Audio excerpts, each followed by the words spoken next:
I think my girlfriend is a stalker. Stalker? I hardly know her. Hey! Probably trigger warning for stalking. Yeah, and also Probably, clearly yeah. trigger warning for stalking. A lot of trigger warnings for stalking.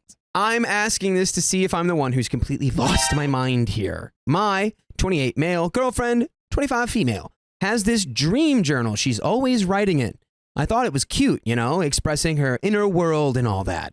She claims it can help her understand her subconscious better, which made sense to me. But Homie just found out what journaling is. like, it's actually kind of cool. By the way, this story comes from a mysterious username. And if you want to submit your own stories, go to the r/OK Storytime subreddit. So, anyway, last night she accidentally left it open at her bedside table. I like that this is in journal. italics because it feels like this is from the journal. It's an excerpt. Ooh. I wasn't trying to snoop, but a page was open and a phrase caught my eye. 10:17 a.m. He got coffee with 2 sugars, just like I knew he would. My stomach dropped. Oh, I glanced at another entry. why is she timing all of these? 3:45 p.m. Called his mom. Sounded a little stressed. Must remember to bring up the job thing later. This wasn't a dream journal.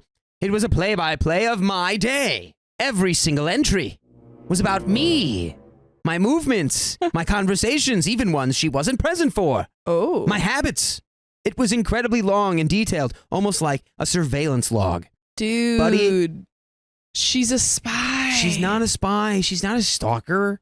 She's having prophetic visions in her dreams. Yeah, she was like, at 3:41, he's going to the store.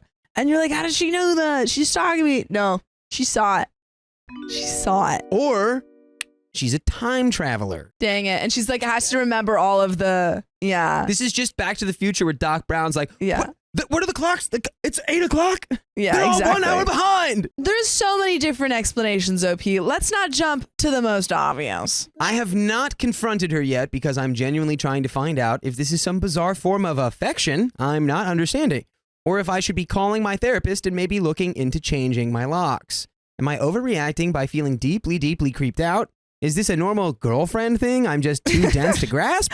Or is this a massive red flag waving in my face? I think it's really funny that OP's like, is this just normal? Does everyone's girlfriends take detailed notes of their day-to-day? Ooh, buddy, I think your gut has the answer for that. I also like Amanda Foxy's comment of it's Sophia amplified, which took me a second, but then I realized you were talking about my prophetic dreams. Right. There we go. Yeah, I was like, I was also like, wait, what? No. You're right, because of your fortunes. My visions. I'm gonna start doing this every time I'm doing the psych thing. Gene, I need you. Gene, let me in. We're referencing X-Men for everyone who might be confused. Like Sophia. I've seen How do you can't be confused by that. X-Men Days of Future Past. Good movie. I really like her, and I haven't had any major issues with our relationship. She's like the sweetest person ever and hasn't shown any signs of being crazy. But now I'm a little scared for my safety. What do I do? And we have an update. I need to see these excerpts, you know? I need to know what she's saying. I need to know where you're going. Yeah, it's like, it really does. I think you're right. It depends on like the context of, like if she's saying like, he got coffee, he had a conversation, got to remember to bring that up later. Like that's a little concerning.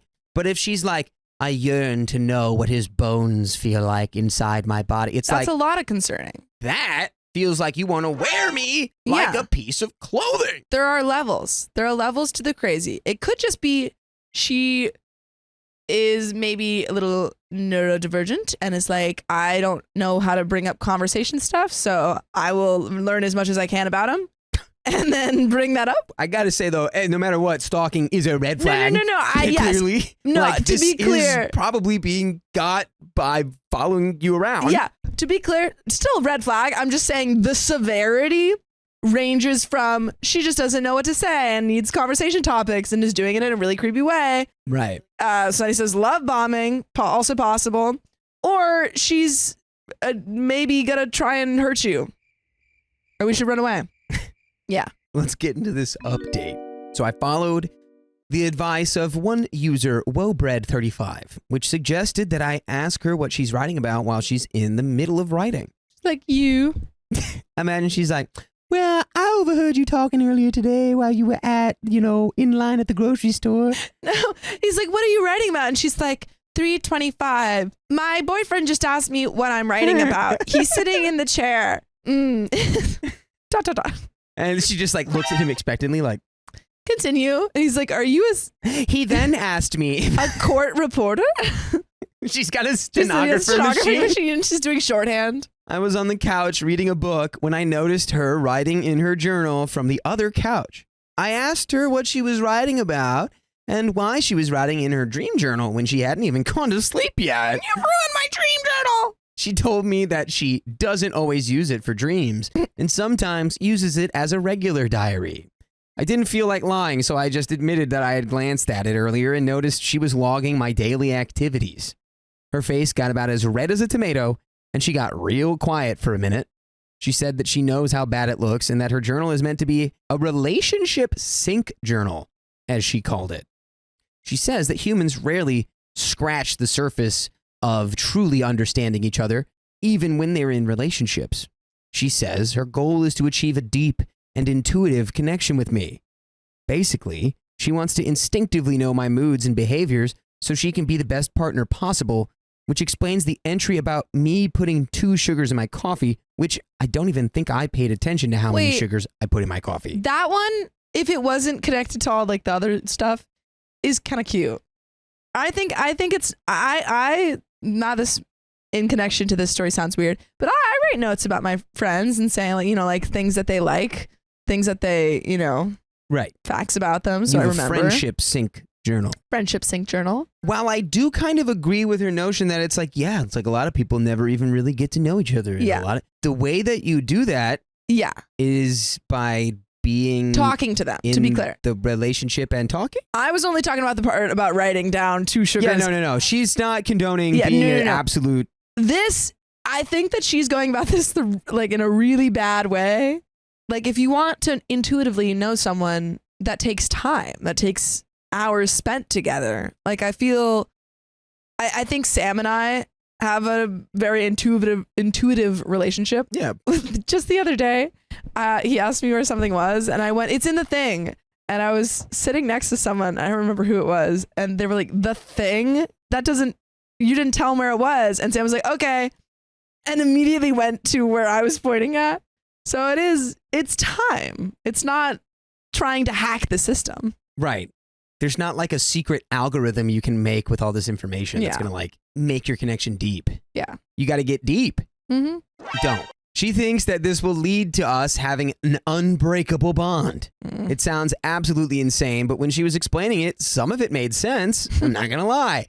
She made it out to sound like the sweetest thing ever, but if she truly wanted us to be in sync, why didn't she ask me to also track her movements? I mean, I really thought that was going to be, why didn't she ask me what my favorite breakfast is? Like, what kind of movies I like who I idolized growing up? Like, this is not, what are we doing? If a boyfriend snuggled in for a shoulder, I can't read this. In for a shoulder nap and said he's trying to intuitively dream together so y'all can be in each other's head even when you're apart. Honestly, that sounds kind of cute. See, you were trying to make a joke, but I could tell. I was like, that's actually going to get her. That actually sounds really good. That's actually going to get her. I'm trying to snuggle so we can dream together. Yeah, oh my God. So You'd be like, I'm going to marry that guy. If some guy tried to nap on your shoulder and was like, I'm like crying. Hopefully we can dream the same dream now since our heads are next to each other. Stop. No, You'd be I want someone to say that to me.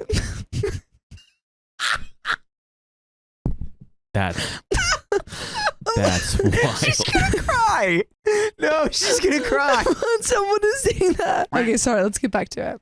That's wild. There's no I don't way know why you that just impacted got me so yourself. much. Look how red I am. Oh my God. Sophia, that's not how it works, but okay. Oh my God. What do you mean? Oh my God. Why can't I have That might be one of the funniest things I think has ever happened on the show. This guy's being like, why didn't my girlfriend ask me to stalk her?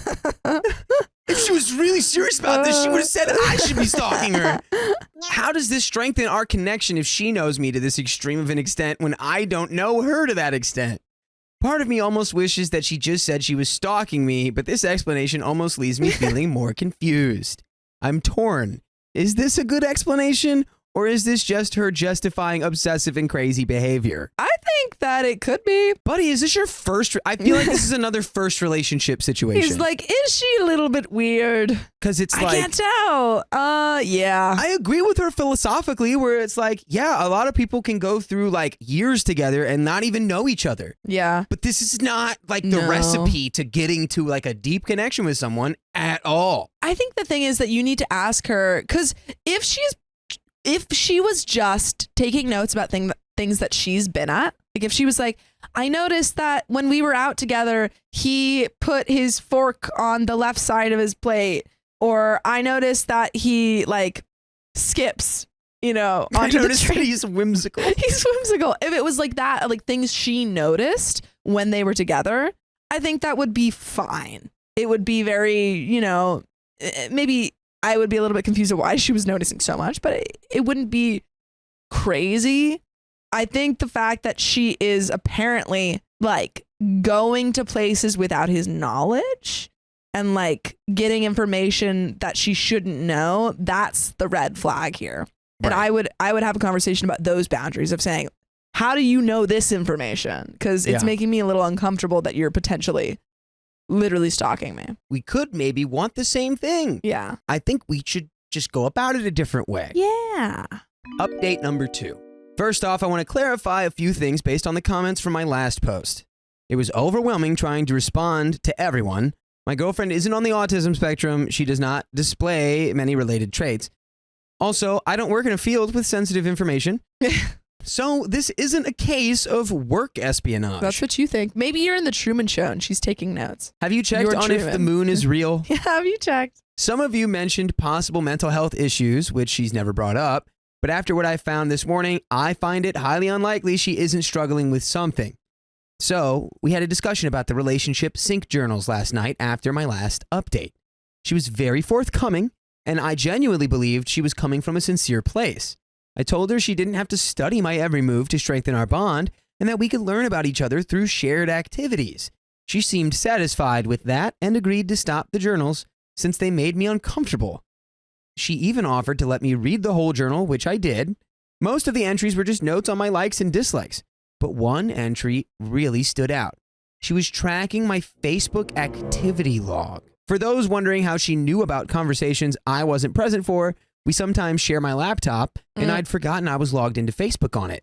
And that made me feel uneasy. See, now this is a breach of trust. This is no longer she's just hyper observant about the interactions that they have. This is now she's reading your messages, which is not okay.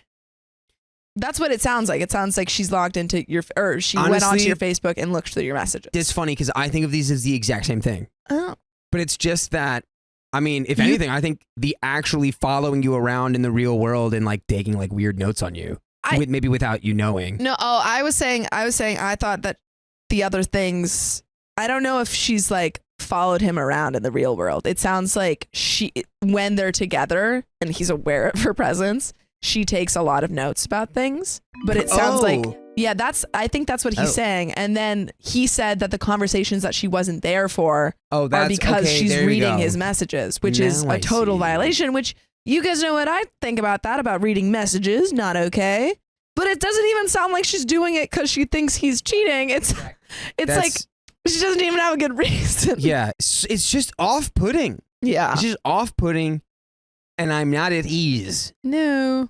You're going to go to the bathroom, and she's going to be like, stand on the scale. Like, he lost exactly 0.67 pounds of body She's weight. taking notes about your height and your weight. I have an entire subsection based on your bowel movements. Yeah, she's like, heart rate, please. Put this on. Thank you.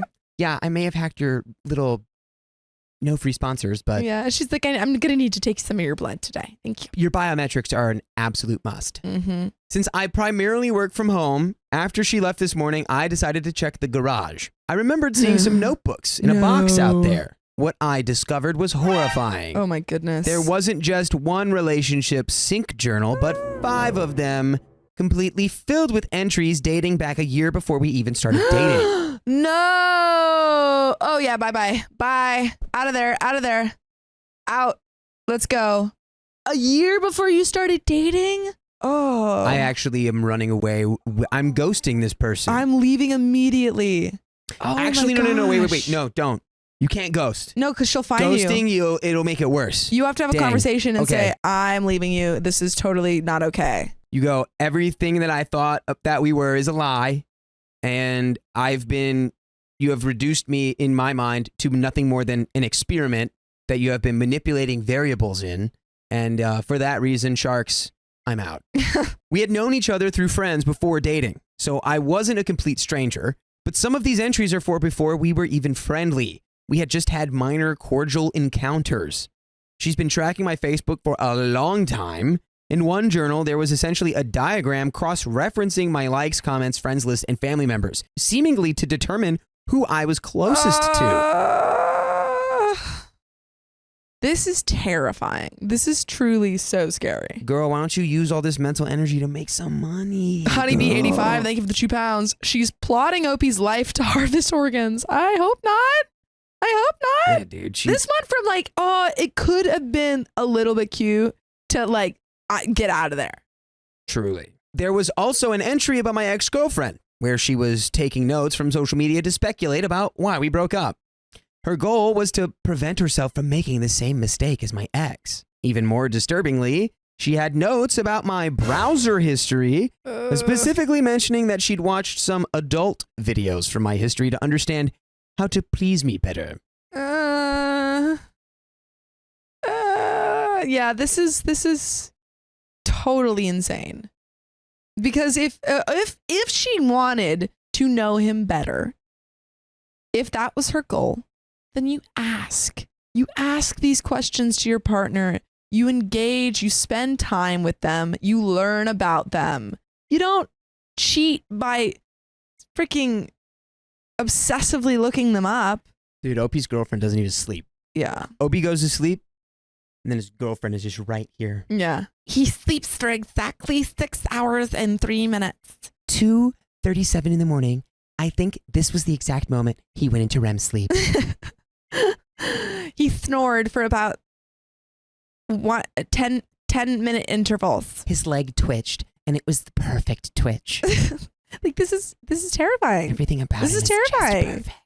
And I want to be Yeah, like Nina him. Nelson says somebody should make this a horror movie. Honestly, It already exists. This is Get Out, but like one There person. is a There's no movie family. like this where it's like someone's dating someone, but really they just want to be that person. Ugh. I can't remember what Well, it is. that's Get Out.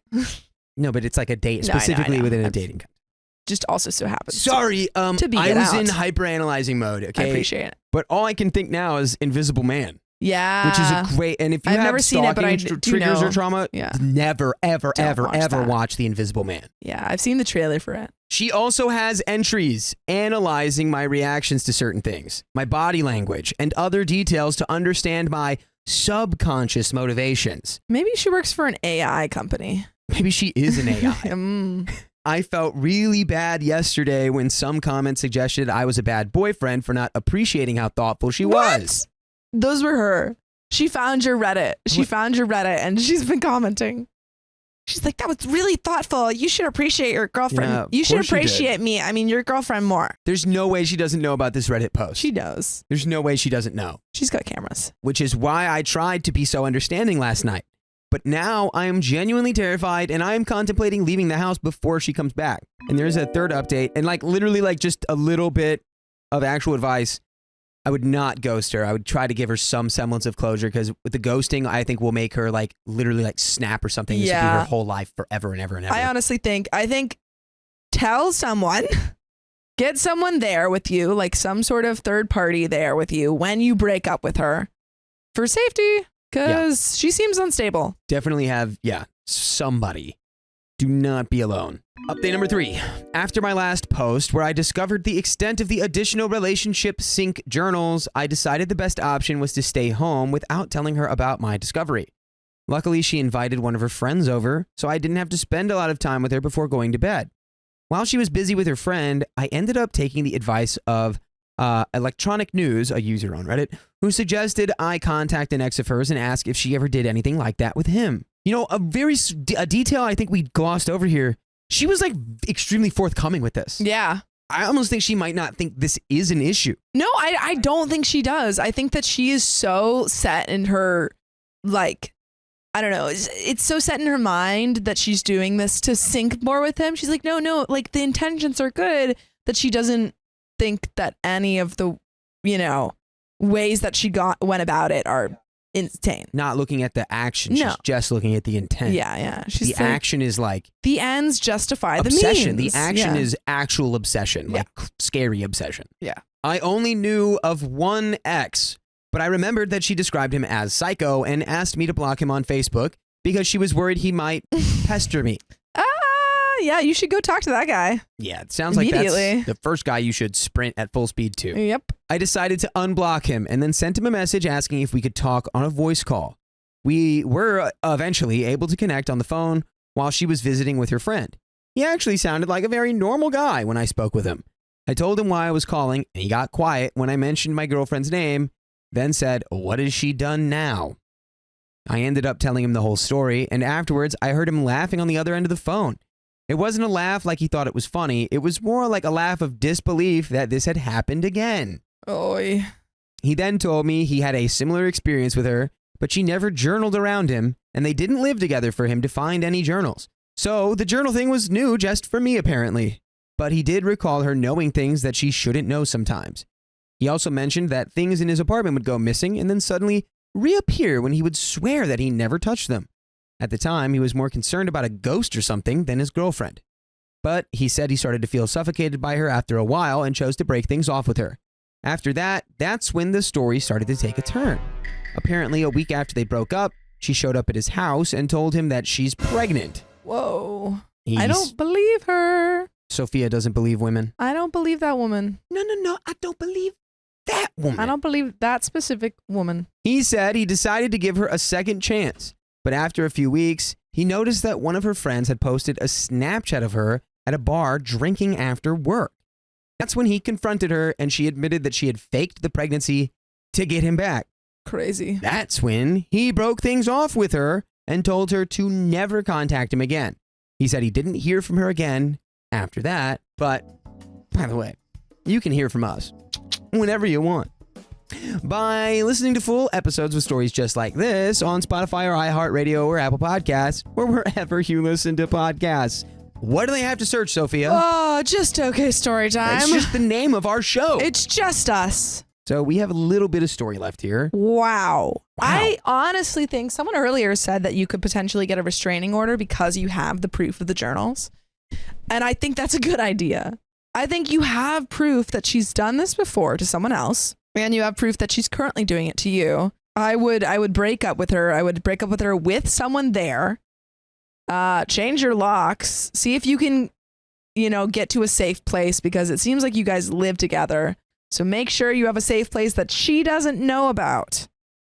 She'll probably find out, but make sure she starts off not knowing. Yeah. And then, begin the process of separating. And also now you know that she'll use the pregnancy thing. So if she says to you after you break up with her, "Yeah, I'm pregnant, you have to stay with me," you know that that's a lie. I would look into cybersecurity protocols. How to keep Amy your Lynn data says safe change your online and password. stuff. Mm-hmm. Yes. He said that months later he had found a camera in his smoke detector when he was changing the batteries for it.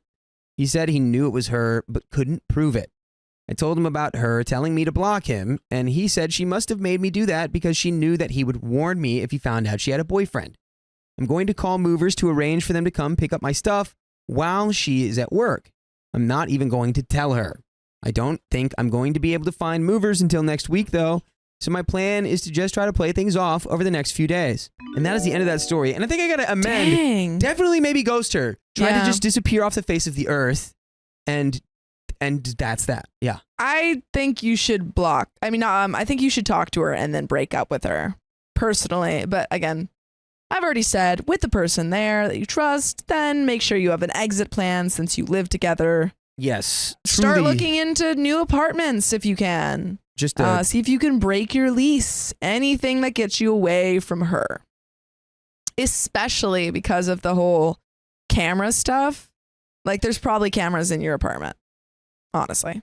Yeah, I would do like the sweep. Do the Yeah. But that's the end of that story. So we're going to get into the next one. My parents gave me a phone to track me 24/7. At least they know where you're going to be at. This is that one episode on Black Mirror. I, 16 male, recently got my first phone from my parents. Okay, this makes a lot of sense. They told me that one of the conditions for having it was that I have to share my location with them at all times. This feels like an invasion of privacy, but they insist that it's just for my safety. Welcome to the world. I mean, yeah, I know when I was 16, most of my friends' parents had Life 360 or, whatever, tracked their location. Just don't have a phone, man. My parents never had that for me because I wasn't going anywhere. By the way, this comes from Researcher Top 5062, and if you want to submit your own stories, go to the r/OKStorytime subreddit. So, I'm very responsible. I get good grades. I have never snuck out. This doesn't feel reasonable to me. I have tried having calm conversations about it, and I have pointed out that I always tell them where I'm going, but they're holding firm. I don't actually have an issue with them knowing where I am, but the idea of them knowing where I am instantly, just through looking up my phone, makes me uncomfortable. You're 16. I'm honestly, I'm like, okay, personally, I don't want to have Life 360 for kids or whatever, but I know so many parents who have it. So I'm like, dude, I'm sorry. You don't really get a say. Like I had a friend whose parents made her have Life 360, and she was also a good kid, never went out, never snuck out or anything. And she had to have Life 360. There's not much you can do. My There's parents not much gave you my can brother do. Life. They didn't have like smartphones. Yeah. So they got Live 360 for my brother so I could track him. But also, I feel like I'm going to be sharing my location with my kids because I share my location with everyone, and I hope my kids want to share their location with me. Yeah. I wouldn't make it. But you're 16, man. Just Yeah. don't have a phone. If you're uncomfortable with that, just don't have a phone. Hannah says, you're only 16. I mean, I get it, but it is common. Yeah, that's my thing. I'm like, I get why you're upset, but also, like, so many parents do this. Also, get a flip phone. That's what I had at 16. Yeah. I have an idea for how to express how I feel about it. I plan to buy a novelty prisoner costume for the ankle tag. Oh my God, you're such a 16-year-old. Roll up my leg to show the tag and tell them this is a symbolic representation of how I feel over the location tracking. You're so 16. You're so 16. Luckily, I saw the kind of costume I'm looking for in a shop. The ankle tag is plastic, has a blinking red light, and straps around your ankle with Velcro. It's super fake looking, but perfect for what I want to say. OP, your parents are Symbolism! gonna laugh at you. Your parents are gonna laugh at you. Jesus. But I don't know if this is a good idea. It's not. I want to make a point, but I'm not sure how they'll react. Am I just being disrespectful, or could this be a good idea? I just want to hear other thoughts. Yeah, I did something to be petty once. I got sick once, and I put on a full body suit to show everyone that I'm sick, but staying, safe. And it backfired, and everyone actually loved it, and they wouldn't let me out of the room unless I had it on. I'd get nasty looks for a week if I didn't have it on. That's so funny. That's so funny. So in that sense, it makes sense. But this, dude, I mean, go for it. You know what? It's an idea. It'd be funny looking back at it. But if you are a minor under 18, Yeah. you're going to have tracking on your phone. They're gonna track you, bud, and it stinks because Yep. you're like, I'm 16. I want to be free. Yep. My kids will not have a screen until they're 18. I will give them Yeah, a flip phone. I agree. But no I agree. iPad, nothing like that. Nope. Unless it's like we're together, we can have, we can like look I at stuff. think But a lot of schools are probably going to make kids have, because that's what my school did at 5th grade. We had to get iPads. But they're not having it at home. They're going to have to figure out how to entertain themselves. I'm giving my kids books, and they're going to read like I did. I read all the time. yeah. And I'll give them, I don't know, like Twister, and they can play Twister. Well, kids will do what I'll the give them parents some do. rocks. Like if your parents are always looking at the phone, That's they're the gonna want. thing. And if like, So that I will have to actually work on my own content. yeah. But dude, just a book and a phone in there. But kids are smart yeah, they'll never catch on. I mean, I do read a lot, so I think I'll just make them watch movies with me, too. Yeah. and they can't do it on their own. I Like, we do- have I to do watch it together. Pretty good if I'm like with someone Yeah. in an area. I don't look at my phone. Sometimes I just have to run away and go look at my phone and just like. I It's need my- it, yeah. I try to look at my phone as like a smoking break, and it's like, how many smoke breaks a day do I have? Yeah. And it's a lot. Crazy thing too, I'm pretty sure Life 360 just got sued for like leaking They did. people's Oh, addresses they did. and stuff. They did. Yikes. Oh, rough. Bailey Bug says, with love, tell me you don't have any kids without telling me. Yeah, I mean, I know. It's really hard to have no screens in this day and age, but I do want to. One can hope. One can hope, you know? Do want to, because I mean, Mike, I will say, like, it is possible, because that's what my parents did. We didn't have a TV, and I feel like literally everyone around us was like, what? You don't have a TV? Yeah. How are you going to raise your kids without a TV? And you can see how excited she gets when she watches TV. Yeah, so maybe it wasn't best, but like, you can raise, it is possible. It is just hard. And my mom did that to me, so like I'm probably going to do it. Anyways, Yeah. getting into the I story. just want to do what my parents did in terms of stuff. Commenter 1, I'm on your parents' side. When our daughter started driving, that will be a requirement for her until she becomes an adult. Parents worry about their kids 24/7. What they are demanding is not unreasonable. You're still a teen. Their house, their rules. Not to mention they are paying for the phone. OP, I just wish they would be willing to make some kind of compromise. You're 16. They're going to compromise with you. I have told them why it bothers me, and I have listened to their view as well. Like I said, I don't have an issue with the idea of them knowing where I am. The way they're doing it just makes me feel like they don't trust me when I never give them a reason not to. Commenter 2, I can sympathize. It may not be trust. It's like worry. Like I said, parents worry about kids nonstop, and that is not an exaggeration. What's your compromise? OP says, I would be happy to text them and tell them where I'm going if it's not somewhere they expect in advance. They would still know where I am, but it would be because I told them. Commenter 2, it's not the same. Again, what they are demanding is not unreasonable. Commenter 3, it's a safety thing. It's their phone that they pay for, that they let you have. The real reason you got it in the first place wasn't because you're such a good boy. It's so that you can call your parents if you end up in a sketchy or dangerous situation. The location tracking is for the same reason. Basically, from a parent, don't be a knucklehead about it. Enjoy your new phone. It was a gift. And yeah, you have to share your location. Or you could just go back to not having a phone. OP says, I will admit, probably the best protest would be to just give the phone back for that reason. I do accept that they paid for the phone, so it's their right to make this demand. I just wish they could agree to some kind of middle ground. Like if I just text them where I am from time to time. It's the feeling they don't trust me that bothers me. Oh, I guess. Commenter 3 says, it's not really about trusting or not trusting you. It's about not trusting everyone who is not you. I guarantee most of your friends share their location with their parents. I can probably also guarantee that they lie to their friends about it to seem cool. And there is an update, folks. Yeah. Yeah, honestly, a lot of your friends, a lot of other 16-year-olds probably have to share their location with their kids. Yeah. Yeah. Facts. Mhm. It's just how it is. It's just you're 16. 2 years, you won't have to worry about it. It won't even be that You know big what of a deal. I'm mad about? I share my location with my parents, and they don't share their location with me. It's rude. Sam stopped It's sharing rude. it because wasn't he like, you guys don't want to know where I'm at? No, he shares his location with Oh, me. he does? Oh, okay. Well, good for them. I have his location. Yeah. I have most people's location. I want everyone's location in my life. That If is you're in true. my life and you're my friend, I should have your location. Oh, boy. Do you check them all like little? Are you staring at me? Yeah. I should have your Check location. them all like Sims. Yeah, sometimes. You ever check where I am? Yeah, if I'm wondering where you are.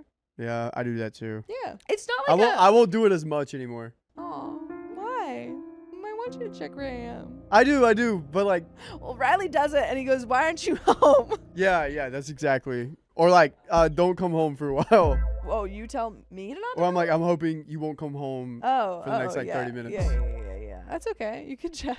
Okay, cool. I'm like, Yeah, Tomlin, I sorry. want your location. I want everyone's location. Give it to me. I just like to know where people are. That's not a crime. How did this get put as a story? There's better have like something crazy soon. Update. A 16-year-old complaining that their parents are tracking him. You know what? Sometimes we gotta handle the normal ones. Hi, everyone. You can see my last post. In short, my parents said that me sharing their location with them was a requirement for me to have a phone. I plan to buy a prisoner outfit from a novelty costume shop for the fake ankle tag and wear that as a symbolic protest. A lot of people gave me good advice, telling me that it would be immature and not make them change their minds. So I decided to be the bigger person. Instead of demanding they change the rules, I would instead choose the other option, which was to just not have a phone anymore. Okay, OP. Nice. I put the phone back in its box, rehearsed what I was going to say, and then went to my parents after dinner. I told them I appreciated the phone, but that I'd rather not have a phone than feel constantly watched, and I handed handed it back to them. Dude, you're gonna have such a hard time when you realize that the government have satellites there constantly watching you, and you will never get away from someone not watching you. You are always gonna be watched. You will never escape.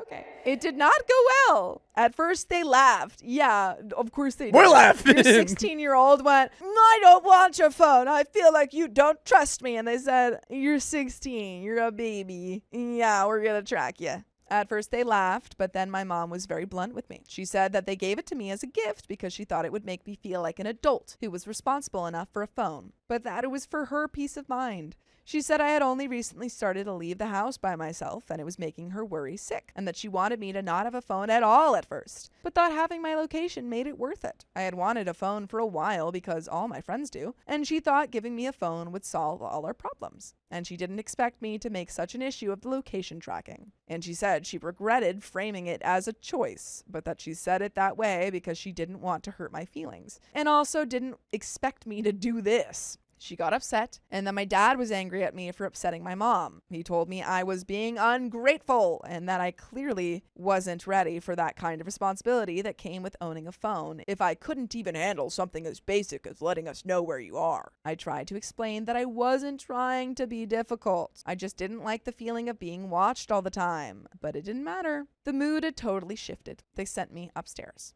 About an hour later, they called me back down. Then they gave the phone back to me, but said they had reevaluated it. I then discovered this means the phone was now heavily locked down. I basically can't do anything on it anymore other than call or text them and my friends. Just get a flip phone. They deleted all my social media apps and put a password on the app store so I can't download them again. Dude, what is this phone for? It's literally just like honestly, they should just give you an AirTag. That's what they want. AirTag, microchip them. Yeah. Like Courtney says. Location sharing is still on, but they now check to make sure it's in my backpack before I leave the house. Now, if I want to use Reddit and such, I have to use my laptop. What is the... Okay. So OP was like, oh my goodness, I'm going to get back at them. I'm going to show them that this isn't okay. And it went so much worse. Now he can't even use his phone. Yeah. Rough. If you really want to know where he's at, buy him a new pair of shoes all the time and slip a tile in them, and you're good. It's like I have the downside of having a phone, but with none of the upsides now. By the way, you can have the upside of listening to full episodes of stories just like this. Just go to Spotify, Apple Podcasts, or iHeartRadio and search up OK Storytime. But there is a little bit left to this story. Everyone in this room and in chat, raise your hand if you're being tracked right now. I mean, yeah, I just told you that all my friends have my location. Carly, Keon, okay? Everyone? The only way to get away from this... Go off the grid. Leave everyone honestly, behind. I don't think you can get away from this. I think that this, Purple Axolotl says this backfired big time. Yeah.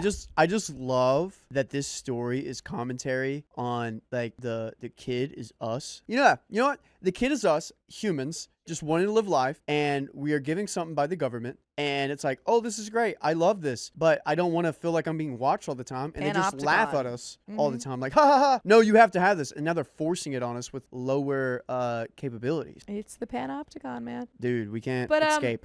The thing is that I think that a lot of parents, like you're 16, unfortunately, you can't do much about this. Do I think they're being unreasonable for like taking away all of the things on your phone when you haven't really done anything wrong? Yeah. But yeah, it sucks. There's not really much you can do. Yep. This is just a story about the bigger cause of the world we live in. Yeah, sure. But there's a little bit left to the story. Dare I say the I word? I told them that I wish I had gone with my first plan instead, wearing a fake ankle tag. And they said they wish I had done that because it would have been the funniest thing they had ever seen. I agree. As a joke, they renamed my phone in Find Maya's ankle monitor. Hey, your parents are kind of funny.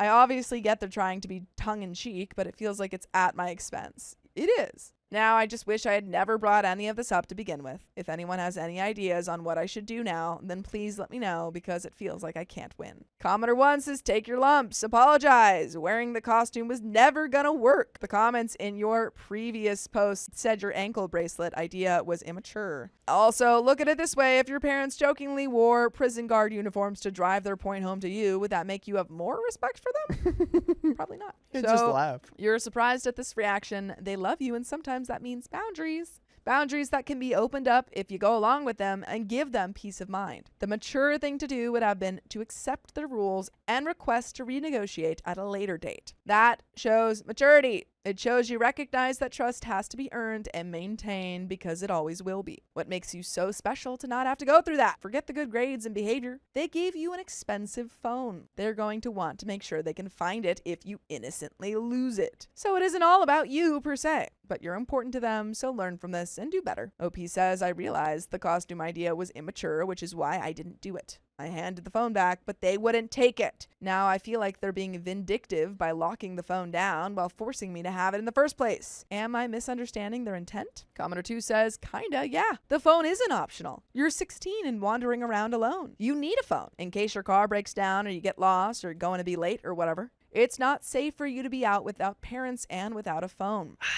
I agree with that. I got a phone in 8th grade. We do live in a world, but like also didn't everybody else, didn't the parents live without a phone and location tracking and everything? Yeah, but okay, do you know how many freaking serial unalivers there were in the 80s that people just didn't know about? In the 80s? Yeah, people were getting picked up. Dude, my dad almost got like picked up by this like super creepy dude when he was a kid. Wow. Like his friend at the time or his neighbor, they decided to hitchhike with this guy, or this guy like went over and was like, "Oh, do you wanna ride?" And my dad was like, "No," and then his friend was like, "Yeah," and like almost got, something almost happened, and he jumped out of the car though. Good for him. So my point is, when kids didn't have phones, things were bad were happening, and now we have the phones, and we got to use them for safety too. I think that when you start going out, and Anonymous says there were payphones, kids were still calling their parents to tell them, what was going on, Yeah, or just do parents were that. like, come back at this time, Some of us were alive and remember the 80s, Riley. How was it, Purple Trader? You made it out. Did you have your parents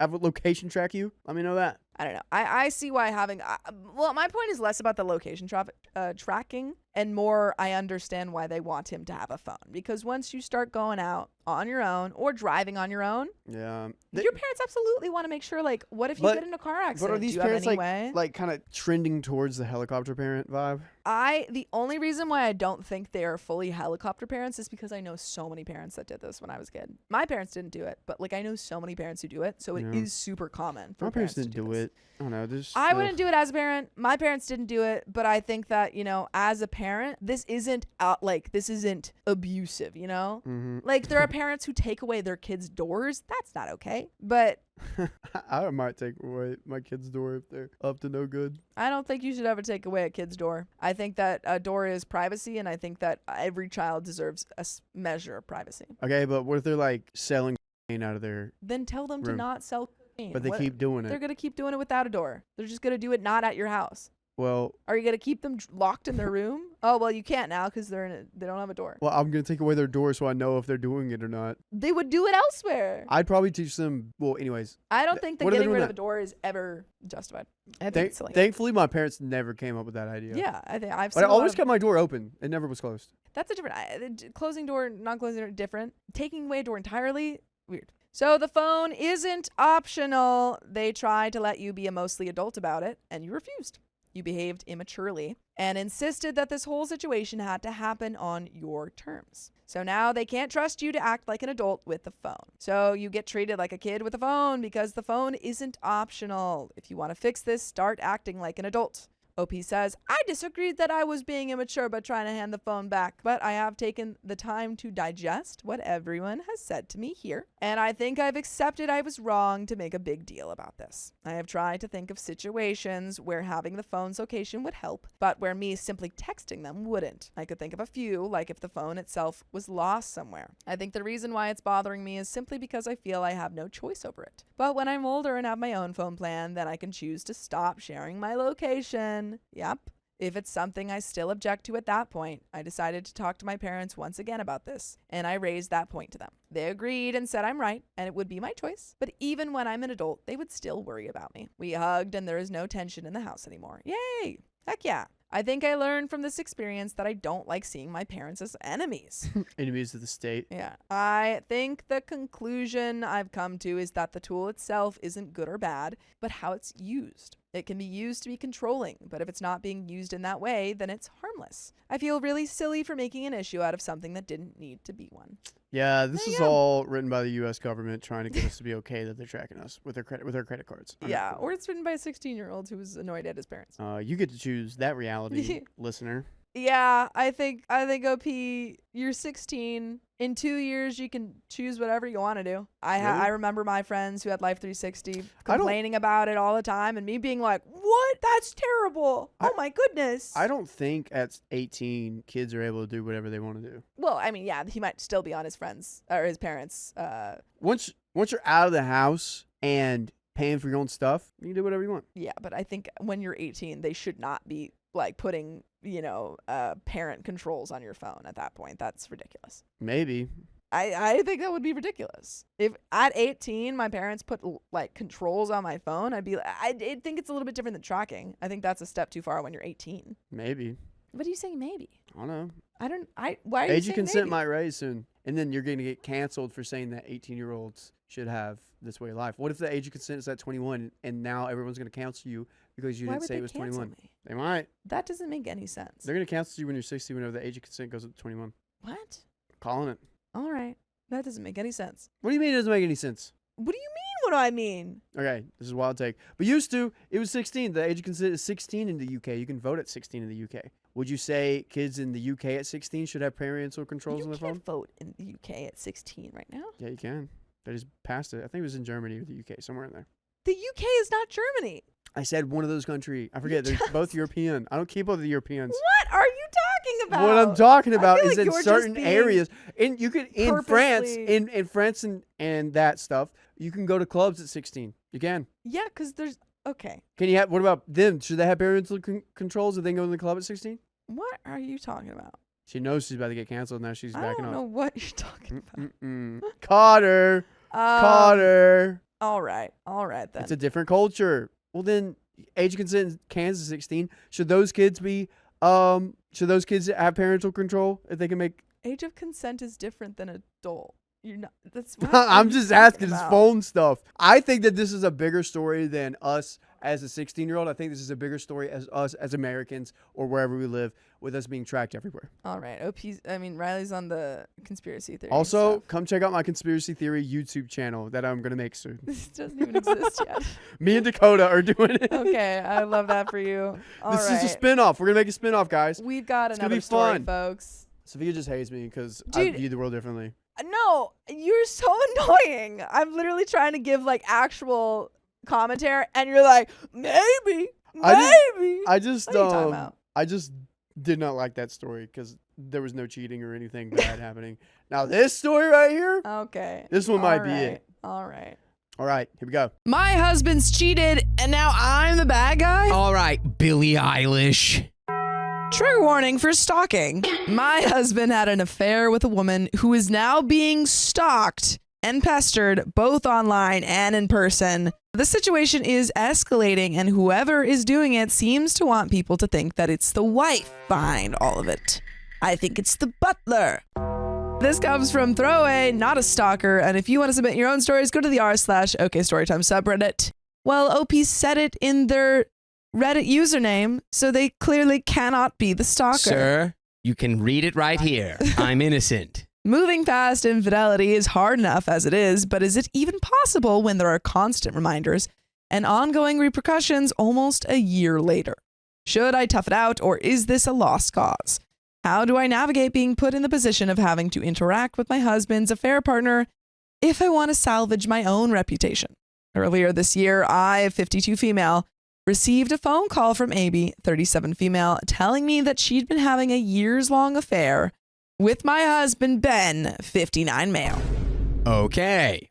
Admission of guilt. Oof. I know Amy only peripherally. We live in a smallish community when we all three work in the same industry. I'm not sure what made her finally decide to come clean, but she wanted to meet in person to explain her side of the story.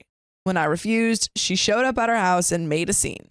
I won't get into all the sordid details, but the immediate aftermath was horrendous. Ben and I are currently in therapy, and while we are still together, our future is uncertain at this point. I don't want to say that's wrong choice, but he cheated on you for years Yeah, it just and never told you. She had to come and tell you? doesn't really feel like it's coming from the right place, maybe. As if the humiliation of being cheated on wasn't enough, Amy went public about the affair on social media, making numerous video updates about her side of the story. Who cares? How is anyone taking the side of the affair partner? I literally, like, if I saw, like, who cares about your side? Who cares? Apparently enough people to disparage OP's reputation. She had a fair number of followers on a few different platforms. We also know people in common, so this all circulated quickly around town. To be clear, we are relatively prominent figures where we live, and we own a successful business together. Oh no. Amy described herself as a vulnerable, insecure woman who was swept away by a charming man working in an industry she was trying to get ahead in. It's just the Clintons. He strung her along, told her he loved her, and played on her emotions. Really quick, it makes perfect sense now why I think they're trying to make this work or why OP's trying to. Yeah, because they're prominent figures. Right, small town, big business. Dude, it's just the Clintons. You got to have the optics on point. Yeah. According to Ben, they hooked up a handful of times over the past 3 years, usually when they found themselves at an event together without me. Yikes. Gross. He insists there was no emotional involvement and that he had been trying to distance himself from her at the time she contacted me. I don't care. That's a bad excuse. Yeah, well, when she started reaching out to you, I was trying to not see her. Yeah. Not well, but I was trying. It's like the local arsonist being like, I was trying to put the fire out, but I only had one little cup of water. So And I started the fire too, yes. I may have started the fire. I still don't know which of these narratives is closest to the truth, and I probably never will. For what it's worth, Ben showed me his phone, and the communication he has had with her seems to support his story, though of course I don't know if he deleted the more danging messages. Amy has threatened repeatedly to post proof that there was an actual relationship between them, but as far as I'm aware, has not done so. I know how this all sounds and how it makes me look staying in this marriage. And I can admit now that I initially directed my anger at Amy and downplayed Ben's involvement. But with everything that's happened since, I feel like I'm completely unable to parse my emotions about all of this. After a flurry of scandal, people eventually lost interest in our dirty laundry, and Ben and I started the long process of deciding how to move forward.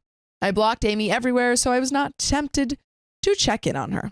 Then, about 3 months ago, I suddenly received a barrage of notifications and direct messages on social media. I was horrified to see that they were from people I didn't know, accusing me of being behind a troll account that was viciously, publicly attacking Amy online, making comments to the effect of her being a sleut, a liar, a homewrecker, not welcome in our town. This person had also combed through my social media and was posting pictures of me and Ben, saying that Amy would never have what we have. The troll was following just one other account. Mine. Yeah, the biggest ICU of all time. What? It's Amy. Oh, 100%. 1,000%. This is she's Amy trying to victimizing herself and being like, see, I should be her. I should be with Ben.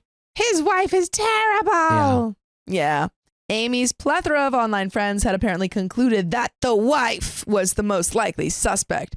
OP would have to be so stupid to do all of this and then also follow her own account. Like, you would have to be just a really bad troll, which I guess there are a lot. Yeah. So it's not out of the realm of possibility, but there's some people who would try to pull that. Be like, I should follow myself just because I like my profile. I just want another follower. Yeah. I just want an even 900. I had to make all of my social media private, including my business accounts, but not before having the humiliating experience of a bunch of internet strangers telling me that I'm old and ugly and that there was a reason my husband had cheated on me. I recruited a close friend to look into things since I just wasn't up to it myself, and Ben is pretty illiterate when it comes to social media and relationships. This friend went back through Amy's posts, and apparently she has continued making regular video updates about the affair and its fallout. According to these, someone has been stalking and pestering her since she went public about it. Why would you go public about it? Yeah, it's... For the followers. I just... Obviously, no one deserves to be stalked or pestered or anything like that. But why would you go public about a thing where you're so obviously in the wrong? Dude, this is exactly what Gary Vee was talking about way back in the day, where he was like, he predicted the future of like streaming and it's like, you just are monetizing everything that happens in your life at all times. What's it? Yeah, everything like, is a product. Yeah. It's like you put yourself out to to be like ridiculed, and then you're like, oh my God, I'm being ridiculed. It's the, whatchamacallit, any publicity is good publicity. Yeah, that's what it feels You know? Yeah. It's not like bad publicity. It's just anything out there. People pay Anything attention about to me Yeah. is me getting famous. It started with nasty anonymous text messages saying essentially she'd be run out of town. She posted screenshots of these and said in a video she suspected they were from me. Someone also hand-delivered a threatening letter directly to her mailbox.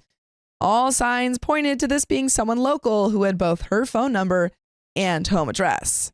And maybe it was her. Yeah, And not just a random online troll with too much time on their hands. She's actually sleepwalking and doing all of this to herself without knowing it. Because she feels so guilty. My friend also let me know that the troll account that was ostensibly me went quiet after 2 or 3 days, and that Amy had chastised people who went after me, saying she didn't think it was me doing this. She's like, wait. I think I'm in crime territory. I'm it's just starting like, oh, I'm starting to commit a crime. Everyone stop. Please stop. guys, stop. A few weeks after all of this, Ben and I received a message from Amy's employer regarding some emails he'd been sent. These were all from an anonymous sender, but there were hints that I was behind them. The email address contained Ben's and my initials. Again, just OP would just have to be so stupid to do The this. most obvious red herring. Like, Yeah, they're like, oh, the email says OP's the villain. And they're like, well, yeah, from an email from OP really hates Yeah. Amy at gmail.com. it's gotta be her. And the sender's name was my own first name. Okay. They're like, well, it says here. And then this person thinks like, I am the puppet master. Yeah. Everyone dances to my They strings. think And they're it's like, so smart. It's just that these people are so stupid. oh God. The gist of it was that certain unnamed influential people in the community were concerned about him employing Amy. The sender asked him to consider the business implications of having a prostitute working for him. There were several spicy-related, suggestive, semi-unclothed pictures of Amy attached, which turned out to be pictures she had posted openly on an NSFW social media account.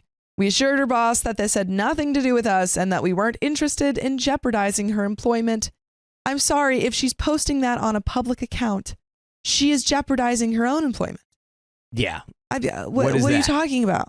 It's like, I found this evidence on a public Instagram profile with her name on it. We also made the decision to reach out to Amy, and she seemed grateful to hear from us. We wanted her to know this had nothing to do with us and told her that we'd be willing to help if there was anything we could do. Oh my gosh. The fact that OP has to reach out to the affair partner and be like, hey, we'll help you out after this woman cheated with her husband for years Yeah. is... Well, Wow. it can just make you think Ouch. that this business that they have has got to be their whole life. Yeah. Because if it wasn't, I can't imagine putting up with this. No, not at all. And it's got to be so related to like public eye, you know?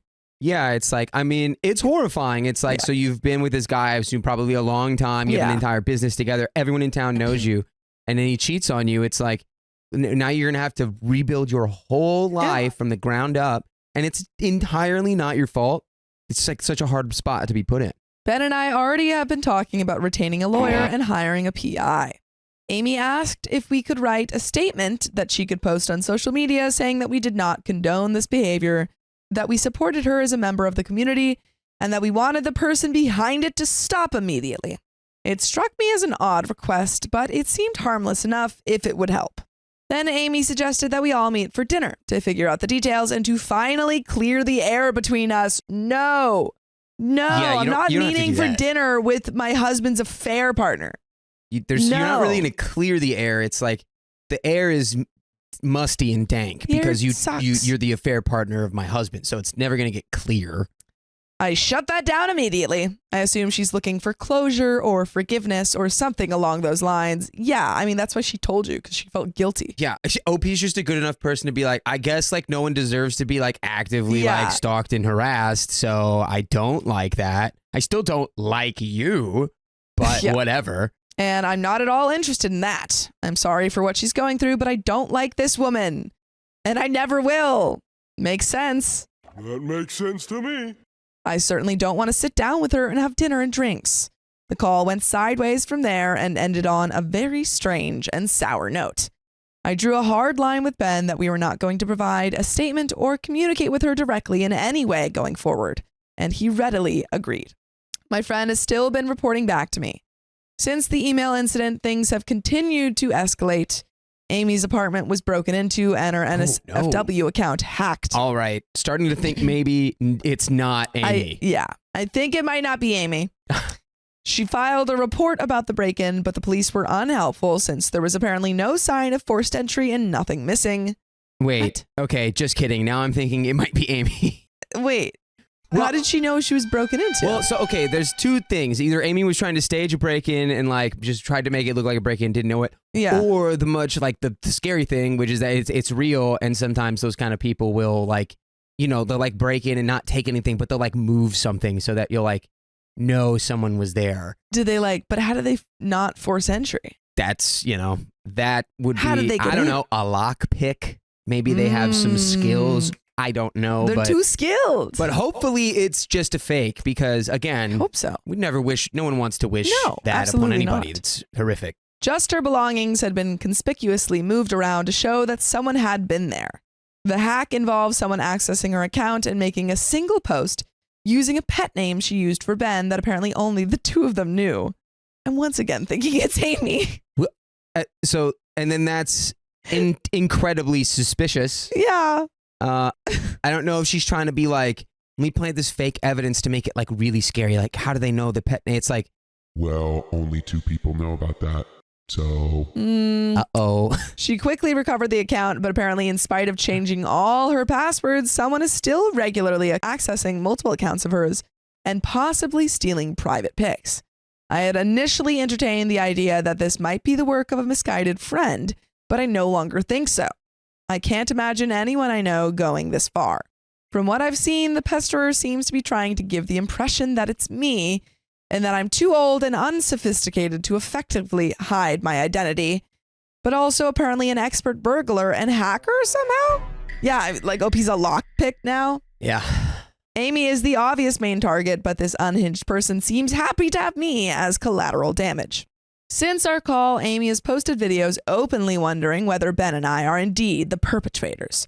She's furious with us, saying that our only concern is for our own reputations, and asking why we refuse to come out publicly and demand a stop to the pesterment, since if it's not us, this person at least seems to be acting on our behalf. Didn't they do that, like, explicitly already? They've done that? I don't think they have. I think I remember them saying, me like, we've come out and been like, yeah, I mean, we don't support this. I think like, we she don't asked want them to do happen. it. I think she asked them to do it, and they were like, yeah, we'll do it. But then she was like, let's meet up and clear the air. And they were like, no. Yeah, well, And I think that kind of no ended dinner, it. but we'll let people know we don't like you being stalked. Yeah. She says it's unfair that she is the only one suffering the consequences of the affair. Holy guacamole! Oh, The only one suffering the consequences of the affair? oh my God! Hey, did you know there's other people that exist in the world besides you, Amy?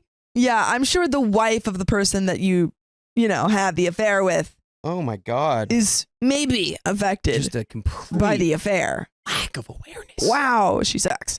She hasn't quite gone so far as to accuse me explicitly, but she has said that she thinks that Ben knows who's behind it.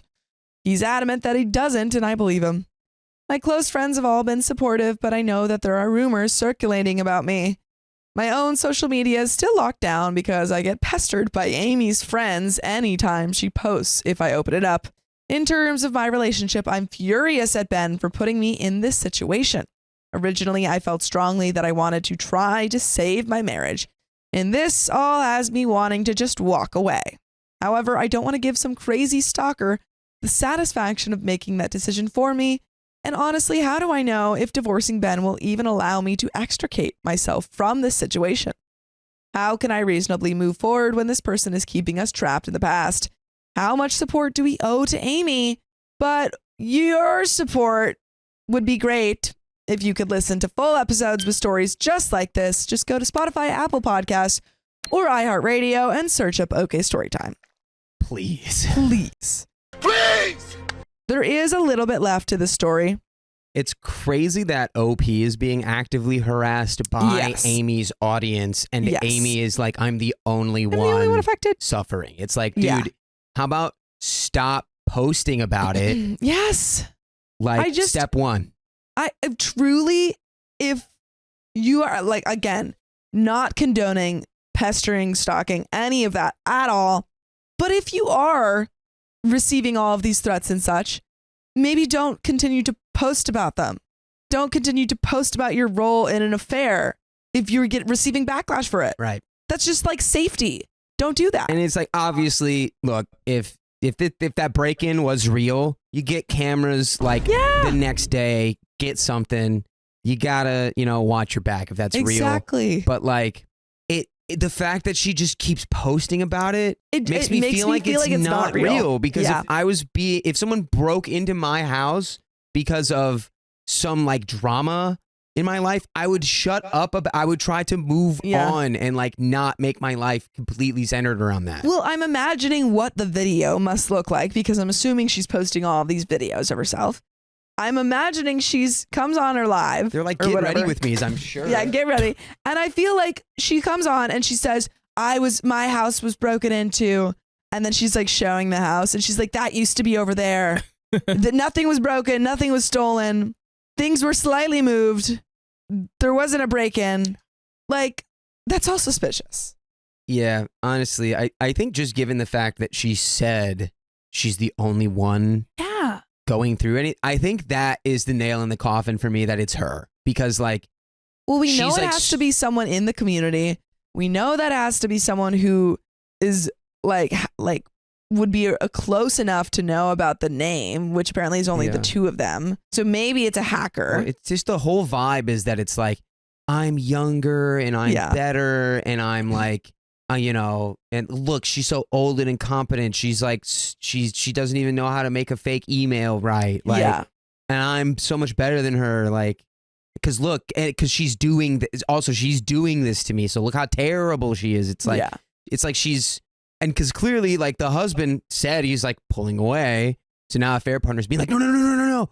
And now, if there's an uneven thing there, she's like, I'm going to get him. I'm going to get him back. Well, yeah, she's like, I'm going to break up. Well, I think first she went to OP expecting OP to end the marriage when she told her that Ben was cheating with her. That is a great point. Yeah. And now she's doing all this pestering and stuff of OP to, again, figure out another way to end this marriage, I feel like. Yeah. I do not like her one bit, but I don't think she deserves this treatment by a long shot. And it seems more and more like she might be in actual danger. Besides the break-in, there was also an incident where she was followed by a van with darkened windows. According to her, though. Yeah, I need like... That sounds like the most like cartoon, like, what do I... Oh, yeah, it was a van with dark windows. Again, if this is actually happening, terrible. I hope she gets help. I hope she's safe. But bro, your stalker... It just doesn't sound real. Your stalker can stalk you in a Honda Accord. He doesn't need a van with blacked out windows. It's like... It just sounds like she's like, what's the thing that I see in my head when I think of the word stalker? The break-in. The van but I don't have any proof of an actual break-in, so they moved stuff. Yeah, dude. No, your stalker's following you around in an old RAV4, not a kidnapper van. Like, what are we talking about? Yeah. But there's a little bit left to the story. We certainly have more resources available to us than she does, but I feel like every time she has an opening, she uses it to try to insert herself into our lives. She says in her videos that she still loves Ben despite all of this. Yeah, we know. If this marriage or even just my sanity is going to survive, I feel there can't be any further communication with her. Does keeping her at arm's length make me look culpable for the pesterment? And since Amy is the one with all the evidence, how can we investigate it on our end without her cooperation?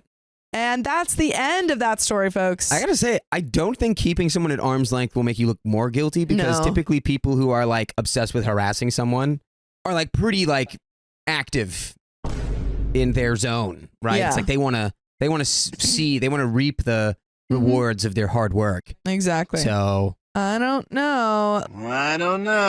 I'm 98% sure Amy is just trying to break up that marriage and get Ben back somehow. Quite believe it. Lilith Hyde says, if it comes out Amy is making police reports and that she is the one doing it, she likely goes to jail for false reporting. Dude, Donna McGregor comments the Jesse Smollett School of Stalking. Smoulier. What is that? You don't remember this? You don't know that? So that was like an actor It's in like a Juicy big Smoulier. TV show, and it was like he was like, this was like during like all of like the crazy like political like MAGA crap like back in like 2016, 18, somewhere around there, and he like faked like a hate crime basically, but like by faking it in like the most like crazy nonsense. It was like in the middle of the night in like Chicago, like he like painted this picture, and then the cops investigated and were like, yeah, this is not real. Like these fake. are clearly like two people you hired to do this. Yeah. And like, it was. Yeah, that's what she's been doing. Yeah. So I just, again, if you guys are ever, experiencing anything like this, don't post about it. Go to police. Yeah, straight up. Don't.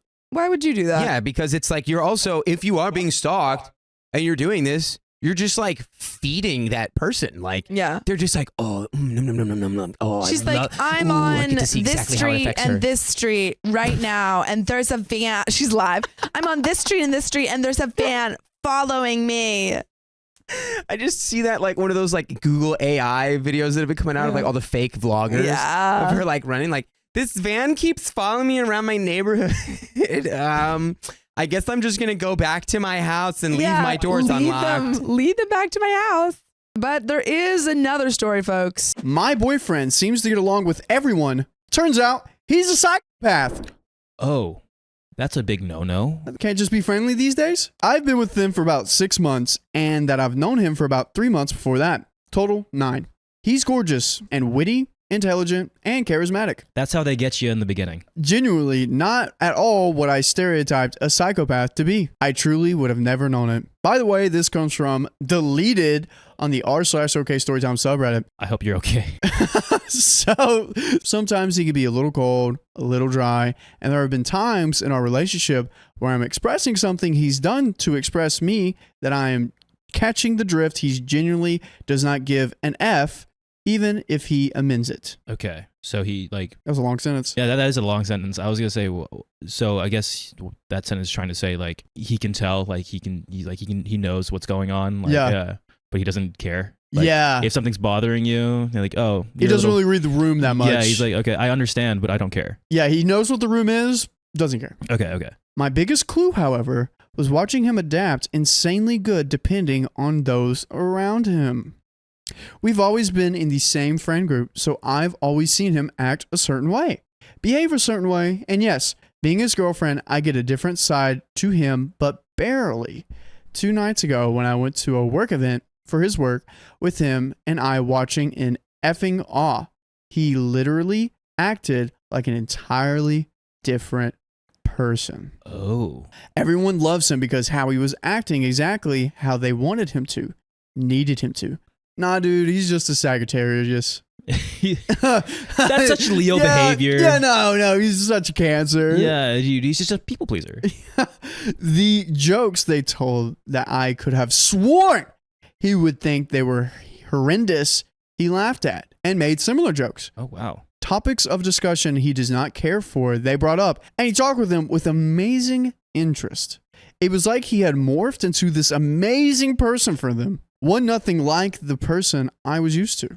I asked him about it on the drive back to my place. He tried to gaslight me and acted he was normal. I didn't buy it. I didn't invite him to my place like I always did, and I guess that's when he figured out I was mad. He didn't contact me for 2 days. Whoa, wait. So they went to the work event. They went to the work event. He was the guy. He was him. He was two-facing it. Yeah. I don't know. Maybe sometimes people put on their work voice. Yeah. No, I do that all the time. It's like, oh, hello, how may I help you? And then it's like, oh, okay, forget dealing with this person. You know? Yeah. I don't know. Especially if he's doing well and he's succeeding and like people like him in the workplace. But the fact that he's not admitting it. No, I'm the same person. Yeah. That's where it gets a little weird. And everyone likes him. Well, I mean, OP likes him. Like OP said, he's witty, he's charming. Yeah, of course, people are gonna like him. I can't stop thinking about Joe from You. Okay. I can't stop thinking about him. Like he just wants. He's literally the person that everyone wants him to be. Mm-hmm. Maybe he's doing that for you too, OP. Maybe you didn't think about that. Or maybe you did later in the story. But let's see. My boyfriend had upset me, and he doesn't care to contact me. Okay. Then he ended up showing up and insisting on talking to me, and he told me he was a psychopath. Oh, right out the floodgates. I Just like laughed in his face and told him to get out. He brought his medical information with him to prove it all. The test, the diagnosis, all of it. I was floored. Dude. Oh. There could be good psychopaths out there, right? I don't know. Right? If this guy already gave you the medical documents that, hey, I'm a psychopath, I would be like, okay, what does this consist of? What does this mean? What is this? What's your analysis? He told me that people like him are extremely good at adapting to social situations that serve them to fit into. Of course, being friendly and liked at work served him. It's why he's been promoted so fast. Oh, okay. Yeah. It's never a bad thing to have too many friends, so he masks and adapts when meeting new people and screens them to decide if he really wants or cares to have them for a friend. So being a psychopath helps you financially. Am I a psychopath? Huh. This is like, I like minute. people. I want to be friendly with everyone and talk to everyone. If they have a certain thing that they could talk about, I could talk to them about it. Okay. I'm confused here. Wait. Okay, we'll see. Yeah, like Well, I haven't seen anything negative. You out and of I this. are in the same boat. We're both, I feel like everyone does that, unless if you're like unless if you're introverted, but like as an extrovert, yeah. like you want to talk to people, you want to you want to meet people, you want to be nice, you want to be like, all right. Yeah, this makes me think like I know more psychopaths. Yeah, are we being called out as psychopaths? I asked him, why me? Why had he made me his long-term girlfriend? He simply said, I'm at a point in my life I think I should have a girlfriend, probably one I'll marry. I knew you for 3 months and I liked you enough, so I picked you. This conversation is really weird. Picked me? Yeah, that's where it got weird. I don't think psychopaths say that. I think that's just a weird thing to say. He told me it was when him and I were walking back to mine and I made a joke he found genuinely funny, and he noticed he found me genuinely pretty, and he decided then and there, yeah, okay, I'll pick her. This is weird. That was a bar? You make one good joke and you look all right? Yeah, you're the one. Yeah, you know what? I'll pick this one. She made me feel laughter. You're mine now. You know, I'm not going to lie. I kind of did that with Angie. I was like, dude, she's pretty funny and she's gorgeous. So you're a psychopath. So I'm like, yeah, I'll see where this goes. I didn't say I picked her, but I was like, you know what? Let's see where this goes. Yeah, she's the one. Like she made a funny joke. I'll give her the. You know what? I'll give her the time of day. Oh, dude, this relates so much. I'm very concerned. I'm terrified right now. Am I? Yeah. Are we psychopaths? I'm very scared here. And boom, a month later, we're together. That happened to me. It took a month. Oh my God. This is you. I am so confused. Does this mean he likes me? Does he love me? Is this as close to love as a psychopath gets? I asked him if he's genuinely loved me, and he said, I would marry you. Doesn't that answer it? No, just say you love her. I said I needed time, and he just left. I realized I think he's literally doesn't give an F, so that's why. But he's giving me time. I love him. I don't know if I could live with this. I'm just confused, and I don't know what to tell everyone just yet. I feel embarrassed. I haven't figured it out. And there is an update. I don't know, man. I don't know. This guy seems fun. This guy seems like the guy. But he is diagnosed. Yeah, but what is I wish we had more information on the diagnosis. Like, what is his tendencies? Because when he said, I put on a mask to meet everyone's needs and like talk with them. Yeah. I'm like, is that psychopathic or is that just normal? I don't know. First, thanks so much for all the advice. I have read every single comment, and while the general advice has been run for my life, I decided it was worth one more conversation about it with my boyfriend. Okay. I invited him over and asked some questions I'm going to type out and how it went. Me. Why did you decide to tell me you're a psychopath? Boyfriend. Because you were going to leave me if you didn't get a good explanation for my behavior, and I know when you leave, you stay gone. Me. So did you tell me to mock my honesty and my vulnerability? Boyfriend. No. I was going to cut my losses, which is why you didn't hear from me. But I genuinely like you. I would miss things from my life if you left. You're one of the few people whose company I actively seek out and enjoy, and the spicy sleep is great, which I think should be noted, so I decided to be honest with you. Me. Do you love me? Boyfriend. I can say I do if that's what you like to hear. Oh no, this is what the psychopath Why is he part from. doing that? It's like, oh, I love you, but I'm making an effort not to tell you what you want to hear. Me. What do you think I want to hear? Boyfriend. That I love you, that you're the only person in the world I love and care about, and that I'd never hurt you, and you're the only person who gets to see the real me. Okay. And what's the truth? Boyfriend. That I'd marry you because I don't see myself being happier in another relationship, that I would miss you if you left my life, so I'm not in the business of going out of my way to drive you out, and that I would try my best to act like myself around you and not how you want me to act, and how you haven't left me, so that's a good sign, no? Me. Why did you say you picked me? Boyfriend. Why is this beginning to sound like an interrogation? I'm getting my facts sorted, so it kind of is. Boyfriend. Okay, that's fair. I said it is because it's what I did. It was at a point of my life and career where I figured I should have a long-term girlfriend, and I wanted that person to be you. This conversation is very odd. He says things correctly, and then he adds like a sentence that's like so robotic. Yeah. He sounds like a robot. Yeah. He's like, I love you, but that's what you wanted to hear, but I do genuinely love you. Like, what? Why did you add that's what you want to hear? Usually like, I love you. This is how his brain works, probably. I guess, but that's very like, maybe that's where the psychopathic starts. I don't know. I don't know too much about psychopaths. Me. Because you liked me? Boyfriend. Because I think that you're pretty, and I do genuinely think you're funny, and your beliefs align with mine, and I know you very well from when we were friends. I knew the type of person you were, and I thought we'd be a good match, and I was right. So you picked me because I checked off a checklist, not because you had like a crush on me. Boyfriend. Yeah, at first it was tactical, but I wouldn't have stayed with you if I saw you as a walking tick list, or else I'd get bored. I'm staying with you, and I plan to marry you because I like you. Me. Will you ever love me? Boyfriend. I'll do for you what a boyfriend who loves you does. Me. Is it because your best interest is to keep me happy? Boyfriend. That's what all boyfriends do. They do things to keep their girlfriends happy because it serves them to have a happy relationship. And I've done a good job because we have had a happy relationship. Me. So do you mind if you do that? Boyfriend. No. Because you're happy, which means I am. Because when you're pissed, it impacts my life in ways I don't want it to. Me. And if I died, would you be sad? Boyfriend. That was a dumb thing to say. Me. Would you? Boyfriend. I'd miss you, but I wouldn't be sad in the way you'd like me to be. Me. Do you ever care when I'm sad?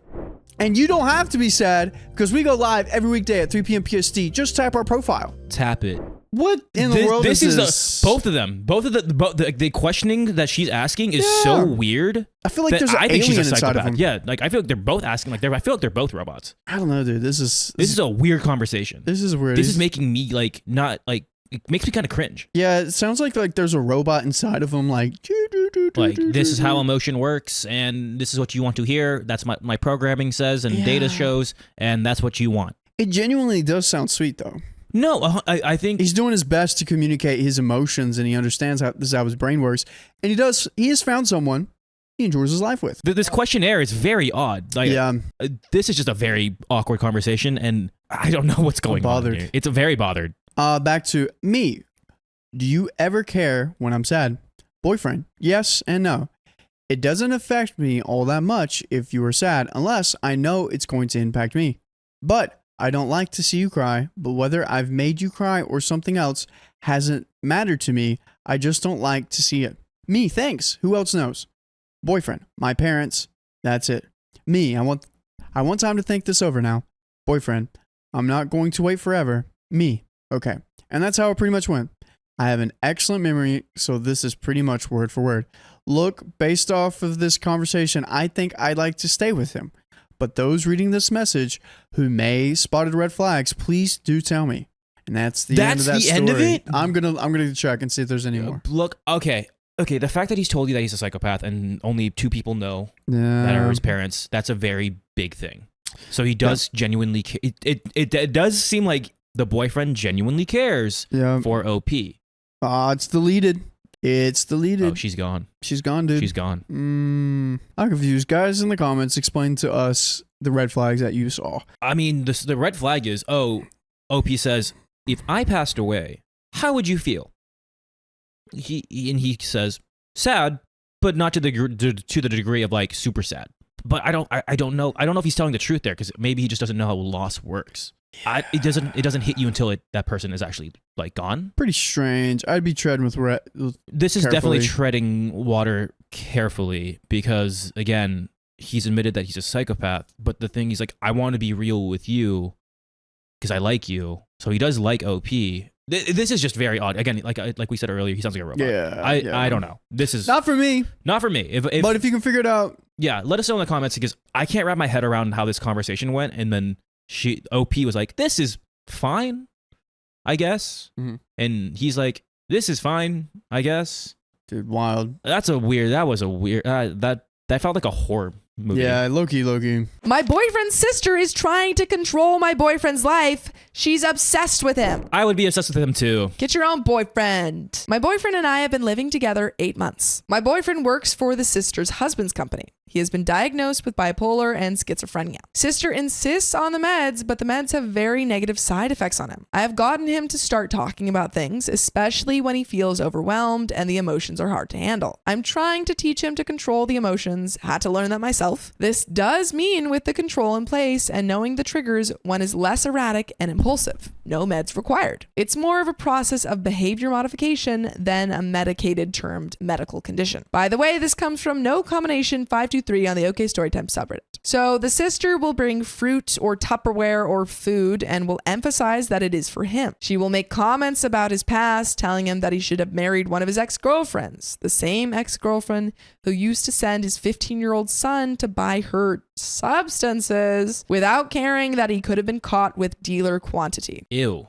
Yikes. She is also planning to visit this ex-girlfriend, which was not on the cards before we met, because I am more straight-laced and responsible. When they all are on outing and drinking, I will remain sober so that I can drive home. He needs to replace his ID card, which they have for the last 2 months not given him time off to do. So I wanted to register him online with the Home Affairs to make an appointment and found that he was already registered. I asked her if she had registered him so I could get the access passwords, but she says that she didn't. Then I was met with the Spanish Inquisition of why I wanted to register him. For what? I love that term, the Spanish Inquisition. Then she sent her husband down to the flat to further the inquisition of why, what, where, blah, blah, blah, blah, blah. The same thing happened with getting new glasses for him. We discussed when to make the appointment and decided to wait for the specials. She then went and made an appointment without asking and just informed. She went with to choose the frames and make all the arrangements, etc., etc. Every time I try to do something to sort out his paperwork or his life, I am met with animosity. I am told that she's a very nice person and a real do-gooder, but my intuition is screaming that she's controlling, making him reliant and dependent on her, and it is clear she likes the hero complex that she does everything for him to make life easier for him. Pausing real quick, I think especially when you have a person who has like a lot of mental health, like, you know, he's got schizophrenia. That one stood out like a sore thumb to me. Yeah. I think that sometimes you have family members who over infantilize that, you know, person and treat them like they're glass and they have to be taken care of and controlled and stuff. And I feel like that's the situation that's happening here, where she's like, oh, well, he can't do anything, so I have to do everything for him. She tries to buy me over with expensive clothes, but I told her that I'm not a charity case. She has told me what color to dye my hair and what haircut I should have. So she was met with fierce iron will, not wanting to be controlled. And I told her that I am comfortable in my own skin and like who I am and what I look like, and making me pretty is fake and pretentious. This is honestly how I feel, besides the fact that I am sensitive to most cosmetics that either make me burn or itch. All these things get pushed on me without asking my thoughts and feelings. I cannot shake the feeling that I cannot trust her or her husband or her son and daughter-in-law or the daughter-in-law's parents. I feel physically ill most days from bad vibes from the people around me. They tell a lot of lies and think I'm stupid because I don't say anything. They will invite us along to an event knowing we do not have the funds, then say it's a company function. I take offense silently because we are not their charity case. I am excluded from conversations as they are mainly about business and their past, which means that I cannot contribute to their conversation. When future plans are discussed, it is only what they think we should do without asking what we would like to do. We have to whisper in our flat because our conversations are reported and twisted. Ugh. If we speak too loud, we're reported for fighting and obviously addressed like children for that. I avoid them now as much as possible and keep my front door closed, even when it's hot. Otherwise, everyone is constantly looking into our flat and discuss what I may or may not be doing according to their liking, i.e. like not washing dishes or mopping floors at the crack of dawn. I feel like I have to give them a report card on everything I do all the time, almost like I need their approval for anything we do. I mean, that's what they want. They want full 100%. Control over your life. They want Which every you need little to set boundaries, little like, nitty gritty detail, which is really, really, really scary. I have said that I want to move from here because I cannot live with them looking over my shoulder all the time. The sister told me that I will never be able to move because of his medical condition, and I will need her help dealing with my boyfriend. She's trying to like make you rely on her. She's trying to convince you that you moving away is the worst decision for him and like gaslight you into keeping her around. Who is this witch? Evil lady. She does not know that he has not been drinking the meds for months, but will comment on how happy he is and how he whistles and sings and is his old self again. I have also managed to calm his drinking habit down so he's sober more often than not. He no longer phones his sister when he has a meltdown. He phones me. I do not discuss these conversations with her, so she has no idea where he is at mentally or emotionally. The other issue is they complain about his drinking habit, but will constantly encourage him to drink. It's like, don't take the meds. Yeah. Don't drink, but drink. Yeah. There is other messy stuff from 25 years ago when they stole his business from him with a mountain of lies. He did not know much how things worked and trusted them. They, knowing that he never completed his schooling, knew that he did not know how registration of companies work and lied. They also lied about paying out his share of the business when he left when he caught them stealing from the company. His drinking means that he never will think clearly enough to take them on and will only see the good they are doing for him, thinking that they have his best interests at heart. In their company, they treat him like he's stupid and a lackey. Knowing his loyalty to them, he won't complain. But he is complaining because they pay him a poor salary, while the other employees earn more than triple what he earns and he does all their work. The employees refuse to do the dangerous work in ammonia plants that they are qualified to do because they would rather risk his life than their own. All this is brushed off when something is said. And we would never brush you off if you join us live every weekday at 3 p.m. PST on YouTube. Just tap our profile. Tap it. It seems like these people are going to These continue are to control disgusting people. your and your partner's life. These are disgusting, nasty people who just take advantage of anyone take and everything. advantage. They seem like a leech. Yeah. They're leeches. Mm-hmm. And they're convincing you that they're sucking out the bad blood, but they're just taking out necessary blood. I don't know why they're being kept around. Now it seems like now I know why. Well, it's because he feels guilty. He feels like he owes them something, and OP's like, oh, no, everything I've seen, they're taking advantage of you. They're sucking you dry. Yeah, I think you just have to keep having conversations with them. Yeah. And I mean, watch out for your own mental health because if they can do that to what's stopping them from doing it to you? Which I mean, they're already trying to control you. They're already trying to do it to you. So, and it's like obviously you want to protect your partner, but make sure that you are also protecting yourself. If then they stay with this, if you talk to your partner about this and they stay, what's the point? Yeah, I feel like her POV is that I'm only to keep him company, have a few laughs and spicy sleep, but I may not be more involved in his life because that is her domain. She has said to me, I know he is my brother, but he's very attractive. Ew. Oh, the neighbor's wife, mother of the daughter-in-law, they're slowly trying to transform into what he likes in a woman, doing her hair, clothes, etc. The neighbor and his wife are not happy together. He's abusive. I did tell him that he or them need to tell me where I stand in this relationship. And that is the end of that story. That was a very icky story. Yeah, I really hope that they get out of this situation. Like this I said, is so tough. I think OP is trying their best to get them out of the situation. Yeah, but it's hard when someone's like so convinced that they're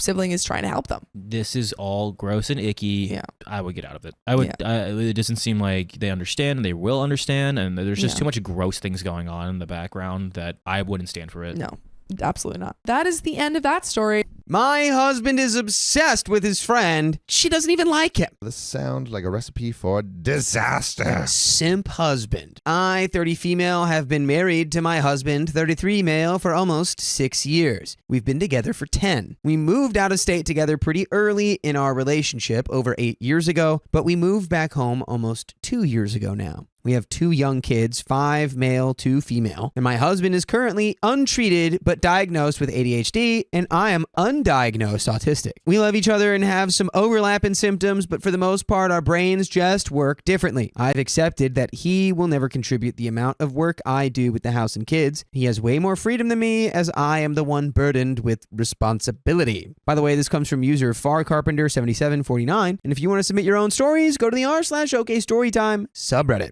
Okay. Not liking the start that we're off to. No, it's like, he doesn't pull his weight, but I guess I'm okay.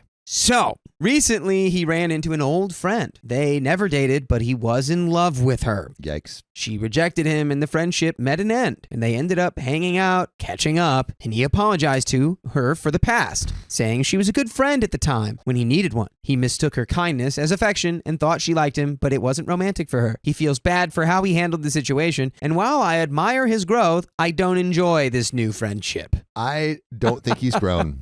I don't think he's grown, and I feel like you have every right to feel a little antsy about a friendship with an ex that rejected him and he was in love with. I think as his wife, you can be upset about this. Tell me if you think we're wrong, chat, but this is not fertile ground. This is a husband that doesn't pull his weight and now is having a friendship with his ex that he's probably still in love with. Not great. Not great. So, it's been about a month. Okay. And they talk every single day. Yikes. Her car is in the shop and has been this whole time. He gives her rides to and from work or the store. And she He's gives a him great rides friend to have. right back. Yeah, and she hops on the old stick shift. The old disco stick. Mm-hmm. I am not liking cheating. I'm calling cheating. I'm calling cheating. And look, you know what? Actually, I'm gonna pull that one back real quick before I cast aspersions upon this old friend. Or it's really she's not more even- him. Yeah, the fact that he is now relentlessly pursuing a connection with this woman he had been in love with as a partner to your wife. You're a scumbag for doing that. Anyway. I do feel bad that she is going through such a hard time, but why does my husband need to be her support system? He lent her $200 of our money, and he even tells her how beautiful she is. Ah! Oh my God, I hate this so much. So many red flags in this first part of the story. Yeah, I mean, I don't know if she's in love with him, but he's definitely in love with her. The only person this is good for is like a sister. If you're married and you're doing this for any woman, it better be someone directly related to you. Blood related. Yeah. He tells me he's just trying to raise her standards and self-esteem since she chooses bad partners. Yeah, like partners that are not me. Right. Her fiance hasn't been home in months. He just spends too much time with her. We've talked about it and we've tried to come up with solutions to make me more comfortable with this friendship. He's brought her around. I've hung out with her a couple of times, but I just can't stop feeling slighted. He's such a good friend to her. He keeps telling me he's not trying to hurt me and that he loves me, not her. But I've seen their messages and I am so uncomfortable with the amount of attention he gives her. He calls me beautiful too, but he'll call her a smoke show. What? This is so bad. And what, is he going to try to say that his ADHD is what keeps him from understanding that that's not what you should do? Sorry, babe. I call everyone a smoke show. You got to reserve smoke show for your wife, or the homies. Probably. Like Dakota Keon. Absolute smoke shows. Or the homies. So, she hasn't had any kids, and her body is way better than mine, and now she's the damsel in distress. I feel like as long as she is a wounded bird, he is going to be focused on her needs, even at the cost of mine. He always tells me he chose me, that he would never leave me, and that he would never be with her, and I don't think he would cheat on me, but that is not enough. I wouldn't have the same level of faith based on everything I've seen right now. Yeah, I mean, that confuses me because if that's not an issue, Okay, let's just keep reading. We've gotten into multiple fights about this. I haven't talked to any of my friends about this. He has told his friends and family about her. Some of them already knew her. Pretty much everyone is telling him to be careful. A lot of people are saying he needs to cut her out. I honestly feel like he loves her, but maybe it's just a hyperfixation. Either way, I'm unhappy. I've lost a little bit of weight. I do my makeup and shower more, really working on my presentation, but it's just so lonely. I just want to be with someone who thinks I'm as great as he thinks she is. He says that I'm great and that he loves me, but it's just not the same as the messages he sends her. I already know there's no way I can break up their friendship. That's not fair. After all, he's not really cheating, and she really is just a person trying to live her life. Any advice on how I can feel better about it? I just don't like feeling so jealous and insecure. It's really hurting how I feel about myself. At this point, I'm considering ending the relationship. Even though he says he chose me, he's still going to see her and help her all the time, despite what it does to my feelings. How is that choosing me? I just don't know what's next for us. What's the best way to work through this? We still love each other. I tried asking if he could just spend less time talking to her and doing stuff with her. His response was, quote, "If you start setting restrictions on me, I'm going to be mad." Again, that's a classic gaslight move. This guy needs to listen to Weezer. Wait, I didn't just notice these head. Yeah, there's probably a latency on them though, so we can't really wear them while we talk. Are they even running Does that anything? Work? No, it's not. I don't think it's. Yeah, but those are just for us to practice with, so that we can hear like where we sound, what we sound like, where. It's like over here I sound like. But Yeah. No. This is manipulation. This is a guy this guy is actively throwing your relationship in the trash, and there's been red flags beforehand. He hasn't been pulling his weight, and now he's just not pulling his weight even more. Yeah, leave OP. To be clear, I got to fill you in on something we just did yesterday. What? Remember like throwing people into the sun and stuff? We kind of stopped doing that, right? You know that song On an Island where Weezer says On an Island in the Sun? Well, that's where I want this guy to go. On an island. So instead, I just say, go listen to Weezer. Yeah, I like that. He's going to listen to Weezer. He's going to listen This to Weezer. guy needs to listen to Weezer. He needs to listen to Weezer. Can I get you saying on the record, this guy should listen to Weezer? I think you should listen to Weezer, but I think he should be on the island in the sun, but like peacefully. Oh, of course. We don't want anything bad to happen to him. Yeah. Just got to listen to Weezer. Yeah. He just wants me to trust him and let him spend time with her. I do, and I have been, and it still hurts my feelings. And I don't know how to get over it. How do I move past this? And there's an update. You should leave him because he doesn't care about your feelings. Boom, you just said it. I think it's like you've had multiple conversations about this, and he turns it back on you, like, right? Consistently. Like there's been no give. There's been only take. I'm not feeling good about this relationship. Also, I'm gonna turn on the AC really quick. Oh yeah. Ooh, you're a little fuerte over there. Oh wait, no, that's strong. Tengo color, hace color. I don't think. Wait, okay. The friend is no better for enabling his behavior, knowing he's taken. Yeah, I mean, look.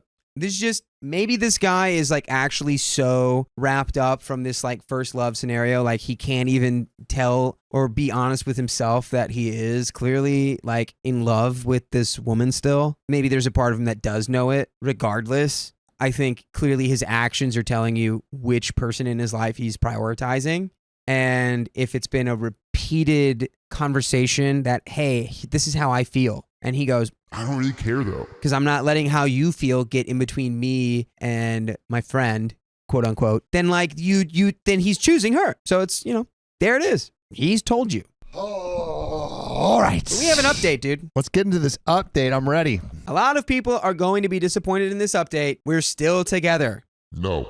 Why I'm do you, upset. when you know that? I'm upset. Why I don't are you like doing that when you know that? So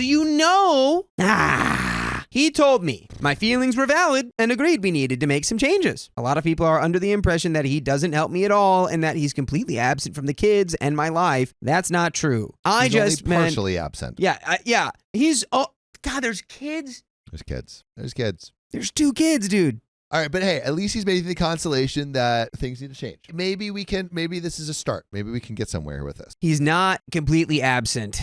I just meant that it's not a 50-50 split. He could definitely do more, and he has acknowledged that. He also admits that he was initially defensive about the situation. He thought about it a lot and realized that I was right, that while it's not inappropriate for him to have a female friend, he did take it too far. He has since stopped commenting on her appearance entirely. He has limited contact with her and backed off. I also confronted her, which I initially felt bad about, but now I don't. She insists they are just old friends and she sees him as more of an older brother. However, when I stated that things were inappropriate and that boundaries needed to be set, she did not agree. She said she never heard of a healthy relationship with boundaries. That is literally the basis of every healthy relationship. Get the heck out of here. I'm speechless. So is it her? Is it really? Has it been her? Maybe she's been leading him along. And she's really been doing sob story. Boo-hoo, my fiance doesn't think I'm the ugliest barnacle in the 7 seas. I think she's definitely playing. She's playing some sort of game. She should go listen to Weezer. They should go to the island of the sun together. Could take a holiday, because that's the name of the song. Yeah. Thank you, chat. I can't remember which Kimberly was the one that said that. Thanks, Kim Fine. Kim Fine, dude, always with the zingers. Okay, she continued that boundaries are something you set for children, not your partner. So I decided I don't like her. She tried to play it off super nice afterwards and say things like, I hope that we work out, blah, blah, blah, blah, blah. That statement is just a huge red flag to me. Yes. I'm now looking at the signs, and I'm pretty sure she's using him. Oh, your husband is a golden retriever? Oh, I'm happy, though. I'm so happy. Yay, if your husband's a golden retriever. Yay, I was wrong. He just got manipulated so hard. Do you think that's true? I hope it is. I hope it is. Oh, that makes me feel good inside if he is a golden retriever, man. I hope he's a golden retriever, but also, like, I don't know, the smoke show. Look. The smoke show comments? I'm playing this out of my head. She's gaming him, like, he has coalesced into time as like, all right, I had feelings, whatever. She was just there for me as a good friend. She was there for me, right? She helped me when I was at a low point, and I got my feelings crossed. Now she's at a place where maybe her husband is absent from her life. Maybe she doesn't feel too great about herself. And hey, who was that guy who was in love with me before? And made me feel good about myself. Maybe I can get this guy back in my life. And I don't care because I just want what's good for me. Yeah. I want what I want. I just want that affection. I want to feel good. So I'm gonna go to him and say boo-hoo, boo-hoo, boo-hoo. And he's gonna give that golden retriever energy. Right. I don't know if he's completely not at fault. I mean, here's what right before. If your partner comes to you and goes, hey, this is making me feel bad. You need to go, oh, let's fix and that wasn't his immediate reaction. Right. So that is bad. But I am glad it's getting better, but it's still, I don't know. I feel like absolving him for all this because like, oh, he's just a gleeful idiot is like it doesn't completely absolve him because that's still bad. It's still like bad. You don't want to date a little man baby, but like it makes him not like outwardly like what's it called? Nefarious. Yeah, maybe but he's maybe a buffoon. It's not nefarious. You want to date a buffoon or a nefarious man? I don't know. I'm not even completely sure it's not nefarious. Yeah. I'm curious what you guys think. Are you more in the he was in on it or he's a golden retriever that's just like dumb? I would love to know what you guys think, but let's see where the story goes. So I'm looking at the signs and I'm pretty sure she's using him. My husband doesn't see it that way. He says he's never been in a real relationship. She doesn't understand that boundaries are normal and healthy. So now it's making a lot more sense why she's still single. Wait, I thought there was a fiance. I thought she had a partner who was absent. That's what I thought too. That's what the husband said. That's why he was gassing her up. Dinguspot's dead right now. Okay. There's nothing wrong with being single. I might be here soon if these changes don't stick. I know a lot of you guys don't believe he's not cheating on me. Some of you believe it's only because she won't put out. There's no way to convince you guys otherwise. After all, you don't have all the information. It's really hard to figure out what's relevant in things like this. Him going too hard with helping people is not a new thing. Okay, that is a point towards golden retriever. That's a very important little piece of information. That's a very important piece. Now with that new information, I am leaning golden retriever a little more. My perfect perspective would be like, he's just like, I got to pay her back for the emotional support she gave me. And then I messed it up. I got to fix it. I can see it. I can see the golden retriever a little bit more now, but I'm still not completely there. He's still made a mistake. He still did something wrong. Yeah. Being a buffoon does not absolve you of but it makes you more forgivable. Responsibility. It makes you more forgivable. It makes you not actively malicious. Trust me. You wouldn't believe how much we've spent on his little brother. Yeah, I know that's not great. Can't blame him entirely. We both come from families that have always struggled, and we feel lucky that even though we came from poorer households, my parents and his mother would definitely help us in any way they could. And he loves to pay that forward. Honestly, I love how much he cares about others. Yeah, the world would be a better place if we helped each other, but not everyone needs our help. His friend has other resources. He can still give her a ride home sometimes, as she does live very close. It hasn't been long enough to really test the waters. He hasn't seen her since all this went down, and I don't know how I'll feel the first time he does. Honestly, while I don't like her, it feels good that my husband has set boundaries with her. He took my side when she said boundaries weren't healthy in a relationship. He knows I wish she disappeared from our lives forever, and he said if it comes down to it, that's what will happen. But he's asking for one more chance to just rework the friendship into a healthy one. The few times we all hung out, we got along, even had a good time. At this moment, I don't know her well enough, and he's known her for a very long time. So I should probably trust that he knows her better than me, and that maybe she's not a terrible person. At this moment, though, my experience with her has not been great. The only way I'm going to change my mind about her is through time. We'll see if he keeps up these boundaries and promises he's made. So far he has, but it's only been like 2 days, which is nowhere near enough time to know if that's going to stick. No. I also talked to one of his friends who's a licensed therapist. Since we don't have insurance, he has offered to help us talk it out. What a nice guy. My husband has turned this down in the past, but this time has agreed. Another good sign for husband. My husband also gets roped into a lot of contractor type jobs for family members, which is another reason he's not home as often as I am. Wait, so he's just helping out family members? I guess he's got some skills to pay the bills, and some people are like, I need my plumbing fixed. He's like, I'm going to come over and do that. For free, you think?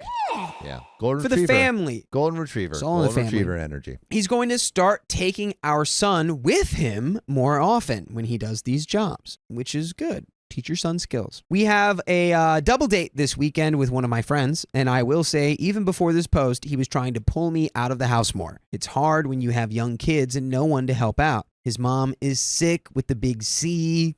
My parents work full-time, and all of us just live paycheck to paycheck. Me and my husband both work full-time as well. I work remotely, so I stay home. We have one car, and I don't drive. Sometimes you get set up in a rut, and it's really hard to get out. My point is, he is not a bad guy. He does love me. More and more points for Golden Retriever. Dakota saw it first. I didn't see it. Initially, but I'm feeling the Golden Retriever. The point is being he's not a bad guy. He does love me, and he's shown me that over and over again. We all struggle. I think it's important to remember your partner is not your enemy. And while you can't always avoid a fight, it helps to remember most of us just want our feelings validated. And we have a second update here, people. Ooh.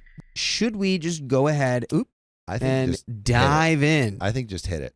All right. Let's get it. I'm hoping that we have some therapy. He cuts off this relationship with this woman that's obviously manipulating him, and we have more evidence of the Golden Retriever behavior. That's what I'm hoping. Yeah. That's what I'm hoping. Also, guys, I don't think OP's being gaslit by her partner right here. I think with the background information we just got about his upbringing, came up in a poor household, wants to constantly give to the people in his life, like his family and his friends. Pattis wants to be able to support people. Conditional love. What do you mean by that, Pattis? I don't know. Bad Pool Girl says, OOP, the gaslight really makes your eyes sparkle. Yeah, that's what I'm saying. It's like, I don't feel like, earlier I was like, oh man, but given the rest of the information she told us, it just does feel like. But look, your partner comes to you and says, hey, this thing's fundamentally upsetting me. You need to immediately put that under the microscope and go, all right, what do we do to address this? Don't just be like, well, you can't make me do that. I'll be upset. She's upset. But let's see where this update goes. I am excited. I hope this can be redeemed. Okay, update 2. She still doesn't have a car. I let him take her to a doctor's appointment. I think my marriage is over. No! The Golden Retriever chases the stick once again. No. Why did you let him go? I guess maybe he asked, and now she's like, all right, just go. Nothing happened, and he wasn't even gone long, but I realized I am not okay with this. I hate this. I'm trying to be rational, and I'm a big supporter of compromise, but I can't compromise on this one. Unfortunately, we have a lot going on right now, so I just have to pretend I'm okay. No! Don't do that! Tell your partner this is unacceptable! What are we doing? Do you remember what he said, though? He's gonna get mad. Get mad Exactly. then. It's ridiculous. I'm a little mad. Also, Bad Pool Girl says, doctor appointment way too intimate. Yeah, I think that's true. Does she not know that the bus is an option? Yeah, dude. Take an Uber. This is a woman who doesn't know Scooter. buses exist. Get on like a city bike. Did you know you have legs? You can walk. Theoretically, I don't know really if you have legs in this story, but You can wheel like FDR. yeah, even FDR without legs, Ran a country. that worked. Look, this is That's getting crazy. off topic, and I'm sounding like a piece of crap right now.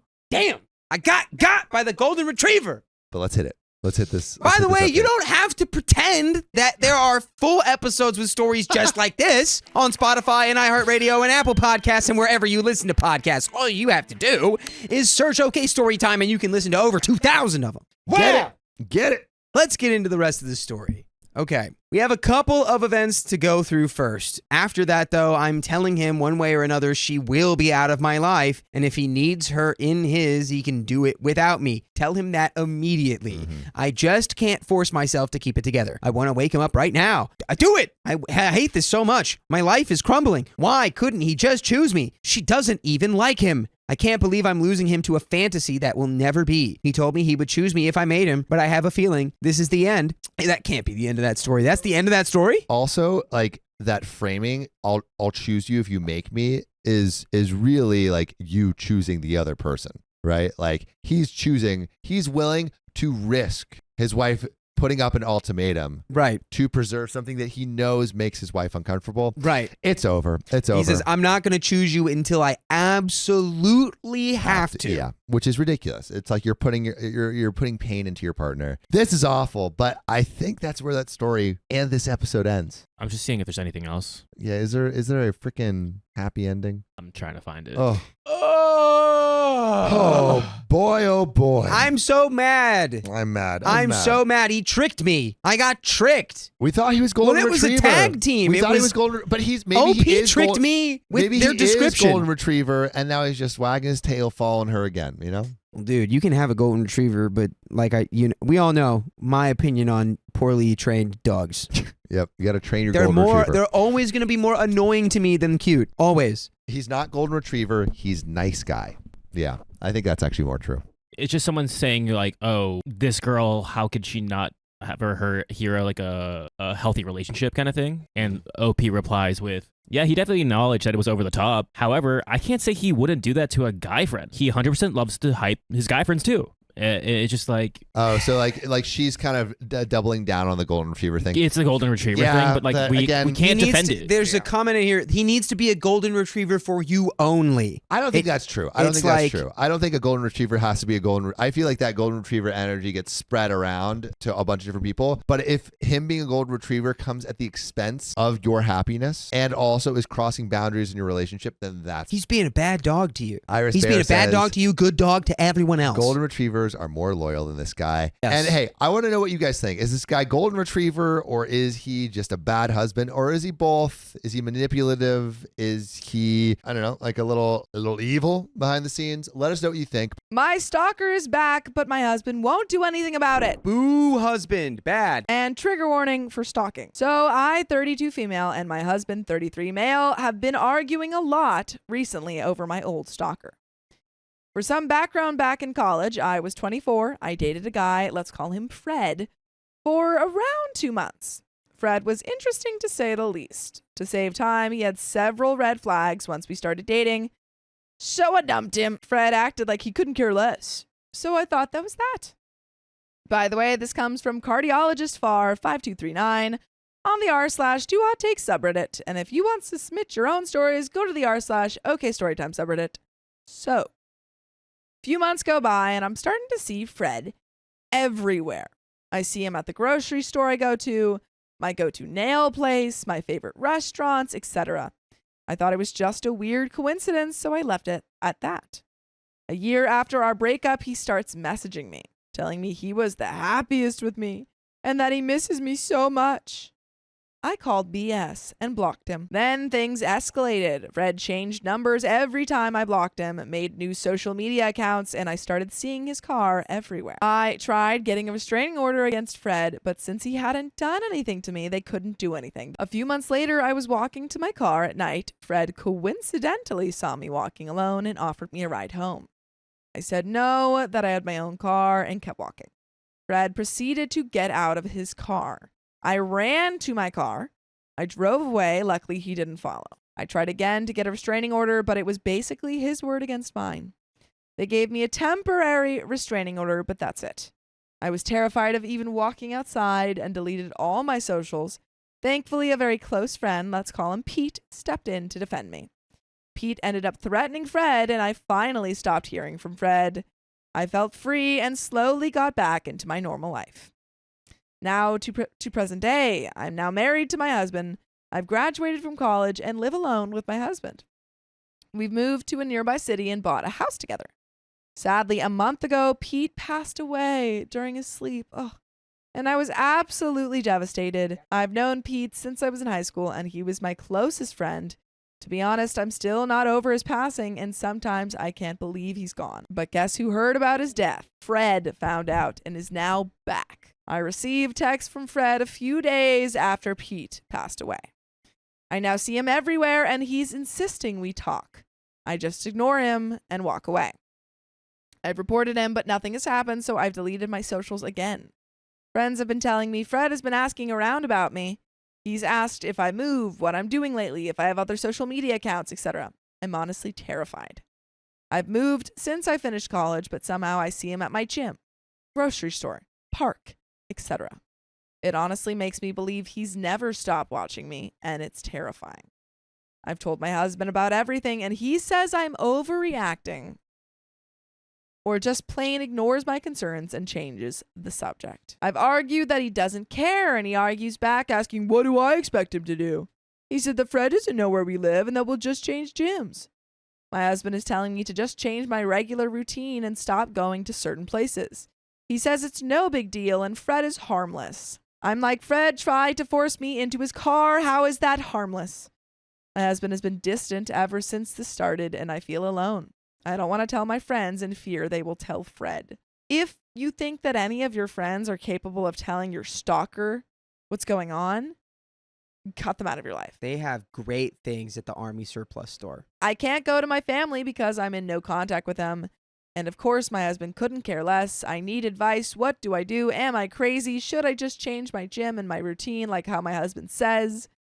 Part of me just wants to move completely, but another part is basically asking myself, why do I have to uproot my life and change everything because of him?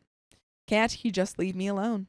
It's been like 10 years already, and I want to move on from this. Should I just talk to Fred, hoping he'll finally leave me alone? It's not going to work if you just talk to him. You should have a can of mace, and when he finds you, you go, if you take one more step towards me, I'm going to empty this entire thing into your sinus cavity. Added comments from OP. What does her husband think? My husband thinks I'm overreacting and says if anything happens that Fred will end up in jail. Why would you want to wait until anything happens? I'm so angry at this man. I'm divorcing him immediately. Why would you want to wait until something happens to your wife? I hate when he says that because what does it even mean? Do I have to end up in a ditch before I can finally be left alone? My husband's excuse is that the law will protect me, and if Fred tries anything, he'll end up in jail. Told to change her routine. I've been changing up my routine, hoping I won't see him, and it's worked a bit, but not entirely. I do have a protection pack, and I carry a bat in my car just in case. And there is an update, folks, but your husband does not support you. I think you need something with it that's a little less, close range. Yeah, that's true. I think you need something that can allow you to have a little distance. Yeah, I do think, well, it depends on where you are. Like a bow and arrow or something. I think the pepper spray is a good idea. Yeah, literally. Like, first of all, you need to serve your husband divorce papers because it's unacceptable that any person who's supposed to be like your partner is treating this like once he literally removes you from the planet, I guess I'll care. I'm leaving immediately. My friends don't talk to Fred, and they are aware of the situation. Fred has reached out to them randomly asking about me. They have reported and blocked him as well. Good. Now for the update. Last night, I decided to have a serious conversation with my husband one last time. I sat down with him and explained the whole situation again. Told him how scared I've been and that he needs to take this seriously. I wanted to show him how terrified I was, how small I've been made to feel not just by Fred, but also him. How his lack of support, concern for my own safety is making me question our marriage. I asked if he'd even do anything if I was found in a ditch. He was silent the whole time while looking at the floor. We sat in silence for a few minutes before I got up to pack my things. My husband proceeded to cry. He apologized and said he'd make this right. He said he didn't want to overreact in fear of scaring me more. But when in reality, it made me feel alone. My husband has been looking into Fred without my knowledge and has found out where he works, lives, and even Fred's family contact information. He wanted to gather more information about Fred before contacting a lawyer. We're both taking a few days off of work to get our ducks in a row. We're getting a lawyer and gathering evidence of Fred's pesterment. We're also currently looking for a therapist for us so we can both talk about the whole situation and other issues we have in our marriage. I also have some voicemails Fred has left me, and I officially think he's lost it. I have an Apple iPhone, and you're able to see voicemails from blocked numbers. Some of the messages are of him saying straight up gibberish, while others as if he's having a conversation with me. He says things like, "Oh yeah, babe, I get off work late, so tonight's a no-go." Or, "I'm off, so you can come pick it up right now." "No, yeah, I don't know. I can't do this anymore. There's a lot of fashion in my life." Sounds like he's having a conversation, but it's no one else, just him. And it's terrifying. My husband does feel bad and is trying his best to console me. He has apologized repeatedly for making me feel lonely and has been more supportive and open. Currently, he's looking through my car to check if there's anything that might be giving my location to Fred. There is a second update, so we're going to get into it. After my husband didn't find anything in my car, I still felt something was wrong, so I took people's advice and took my car to the mechanic. Told my mechanic about my situation and if he could take a look at my car. And to my horror, a couple days later, my mechanic found a small little cube that was placed hidden under my car. At first, I really wanted to believe it was just part of my car or something. But my mechanic explained that it wasn't, and it was deliberately hidden. The cube is really small and magnetic. I called my lawyer right then and told them everything. I got pictures of the GPS and where it was placed. I thanked the mechanic and drove to my lawyer's office. At this point, I was shaking and wanted to cry. How long had the GPS been there? How long had Fred been following me without me knowing? Was he watching me at that moment? Is he going to add another one? What does this goofy do for work? What do you just follow this woman around? Go get some money. Yeah, Why don't you get a job and make some money, Fred? Some people are really awful. I called my husband to meet me at the lawyer's office and told him everything. At the office, I just wanted to disappear. I wanted to run away and not look back. I was terrified and felt so violated, knowing I was being watched for who knows how long. With everything we had gathered, my lawyer was able to get a temporary restraining the same day. Which is crazy because I feel like with everything you have, you should have been able to, like, I don't know, throw this guy in a bottomless pit, and which is okay to say because he never hits the bottom. So he's fine, but he's just there. He's just going back and forth. We are currently going through the process of getting a restraining order where I will have to go to court and see Fred again. My lawyer says the process can be long and draining, but it's something I do need to get for my own safety. By the way, for your safety, you gotta listen to full episodes of stories just like this. Or she will take your ears. I'll take your ears. Just go to Spotify, Apple Podcasts, or iHeartRadio and search up OK Storytime. There is a little bit left to this story. Do you have any final thoughts? Again, man, there is an inadequacy in the American legal system to allow this kind of behavior to just go unchecked. Like, yeah, I'm sorry that your husband was so, like, brain dead about this. Like, maybe I don't leave him after he, like, breaks down and admits all this stuff. But again, I'm extremely suspicious that he somehow, like, blessed this or, like, knew about this. And maybe it was some kind of deranged test to make you, like be more assertive or something. I don't know. I certainly hope that's not the case. But it really drives me. I would need to know like, all right, walk me through the exact process of you gathering all this information and finding it and how you got his contact information and his family's information. How did you do this? But we got a little bit left to this story, folks. I got a bit scared and had my husband's car also checked for anything. Thankfully, nothing was found in his car. I started feeling watched at home, so I had my whole house turned upside down, looking for anything maybe Fred had placed. Again, thankfully, nothing was found. I've told neighbors about what we found and to keep an eye out for anyone suspicious. I've also started my safety training for handling a pew-pew and shooting. And still trying to get my CCW, but it can be a long process. Thank you again for everyone who has given me advice, and I'll keep you updated if Creepy Fred tries anything. And commenter says, air tags can be very small. If you have the means, take your car to a mechanic and tell him you have a stalker. Well, I mean, I think she already did that. They can check up on the wheel wells of car and the like. Check your purse too, just in case. I think there's an app you can download that will scan for low-frequency devices like trackers tend to be. I'm glad your husband apologized and is finally taking this seriously. Opie says, my car is currently at the mechanics getting checked out. Thank you so much for this advice. And folks, that is the end of that story.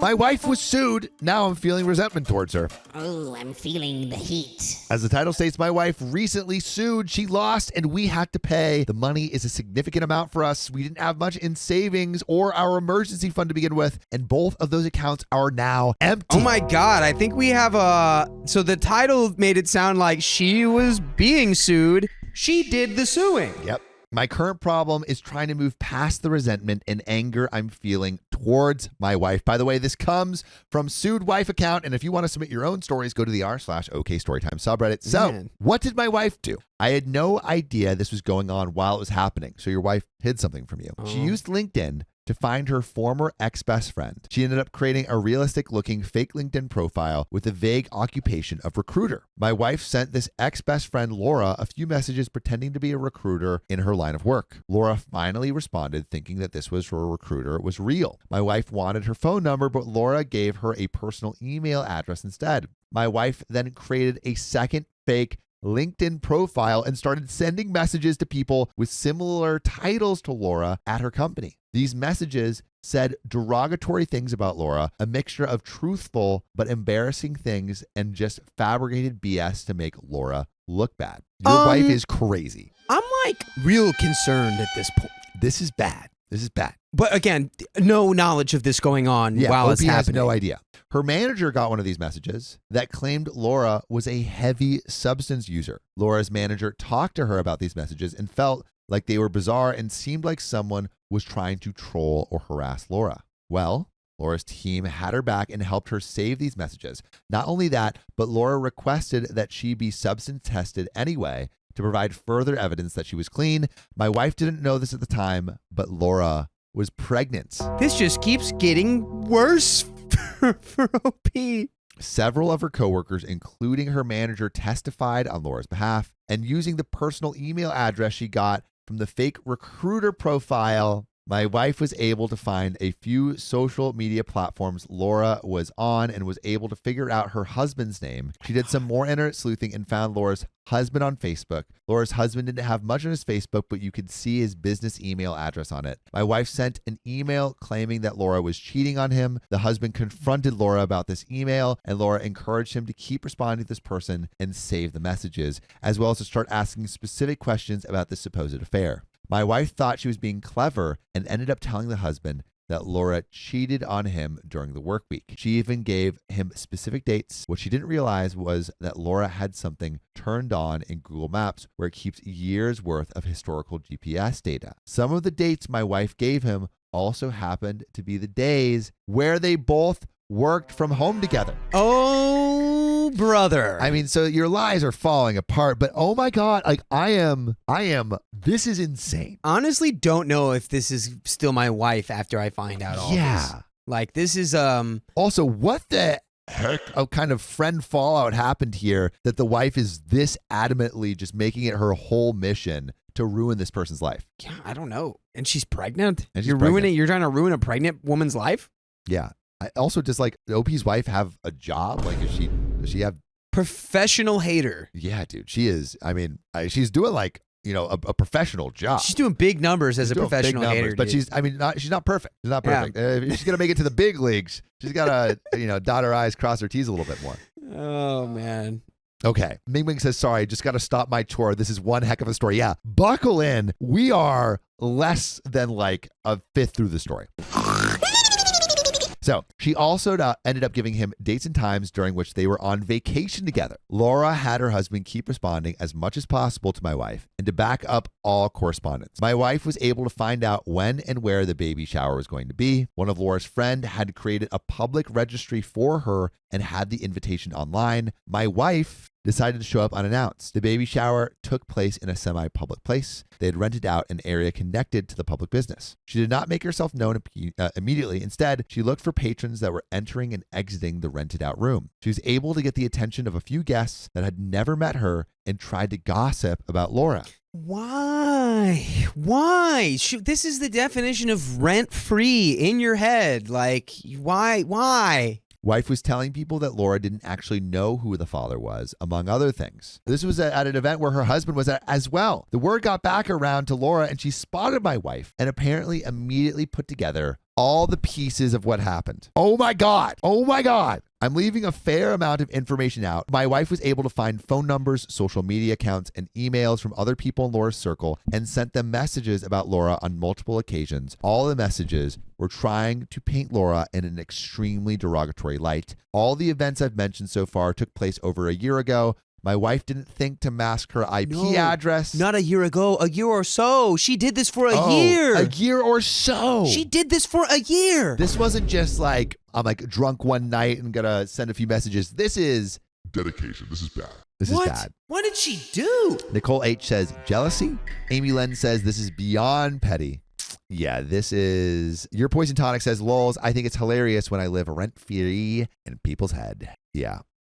Kim Fine says, wife is sloppy without the toppy, not worth the hassle. My wife didn't think to mask her IP address, so it was pretty easy to find out all these made up messages came from the same IP address, ours. Many of Laura's friends, and that's why you always use a VPN. Many of Laura's friends and family testified on her behalf. Laura had everyone save as much digital evidence as possible, and it was a lot. Laura and her husband hired a lawyer and decided to sue my wife. They had ample evidence against her. All the saved messages, close friends, and even her manager spoke on her behalf. She showed that she went to see a therapist once all the harassment started because she was depressed and anxious. She showed that she and her husband went to counseling after the accusations of her cheating. She even went above and beyond and had more substance tests done to show she was clean and that my wife's accusations were 100% false. She even had a paternity test done to show that my wife was again wrong and chose to lie. I honestly felt awful for Laura. There were a lot of tears on her end. You could tell how much emotional stress she had gone through. She said that being pregnant during the majority of this was absolutely horrific and was worried the stress and anxiety would somehow hurt the baby. Yeah. No, that's the other half of this, which is like you're knowingly doing this to a pregnant woman. What could have possibly happened Really quick. to warrant that? Really quick. We got more to this story. This is just the preamble. This is just the context. My question, is this divorce worthy right now? Yeah, dude. I don't know you. Can we do I don't know you a anymore. poll, divorce or not? It's like I fundamentally will now look at you differently, and I don't think I can get over it. You know? Yeah, this is bad. I think I would divorce her. Chell Bell says, I would divorce the wife. This is disgusting. So she was pained that her one and only baby shower was ruined by my wife, and that was something that could never be truly repaid or made up for. And that my wife's harassment continued even after Laura gave birth and was trying to manage a newborn child. My wife has never done anything this crazy before. I knew she could be a little petty and jealous of others, especially people she used to be friends with in the past, but it was only talk, no action. That you're aware of, at least. I would bet there's been a lot of action you didn't know about. I think something to be aware of. One of the things I am wary of intensely is petty and vindictive people. People who are vindictive scare me. Riddle me this, Batman. Because it's only a matter of time before the vindictiveness, their need for revenge, turns on you. Yeah. Unless it's so really beware. funny, though. You know what I mean? Unless it's but you know, like on a real level, because I agree with you. But like, I realize it's really funny. I think maybe the rule is it shouldn't be too damaging. Yeah, it's got to be funny. It's got to be funny. If you're gonna be petty, it can't be like because you like have like a burning black hole pit inside of you. It needs to just be like a goofy little goblin that wants to play a prank. And it can't take up your life for a whole year. Yeah, right. Right. That's the key. We've had a very happy marriage. Otherwise, we rarely fight, have a lot in common. We have a lot of fun together, but she really effed up this time. I don't know how to move forward. Until now, I've always felt like we were a partnership in our marriage, but since I'm the breadwinner, I can't help but feel like I'm spending my money on something that isn't my fault. I've had no problem taking care of the mortgage and various financial burdens that come with being a married homeowner. However, I have been the only one to put money aside in our savings and other accounts to prepare for an emergency like a totaled car, someone losing their job, medical bills, or an act of God, not a stupid lawsuit where I know my wife is guilty. Brother, I feel like that is fundamentally the wrong thing to be thinking about right now. She has a part-time job and doesn't make much money, but pays for smaller things when she can, like groceries and some random bills. She does take care of a lot of cooking, cleaning, and caring for our pets. I know someone is going to suggest therapy, but I really want to start building an emergency fund again. We're pretty screwed financially for a while. There is an update. But is this not just I feel like this is such a breach of trust. It's such a, it would really call into question the character. I would need an extreme explanation. It couldn't just be a sorry. No. I would need they would need to show me that they have changed. I feel like also this is the first time she's been caught, but not the first time she's done something like this. 100%, dude. 100%.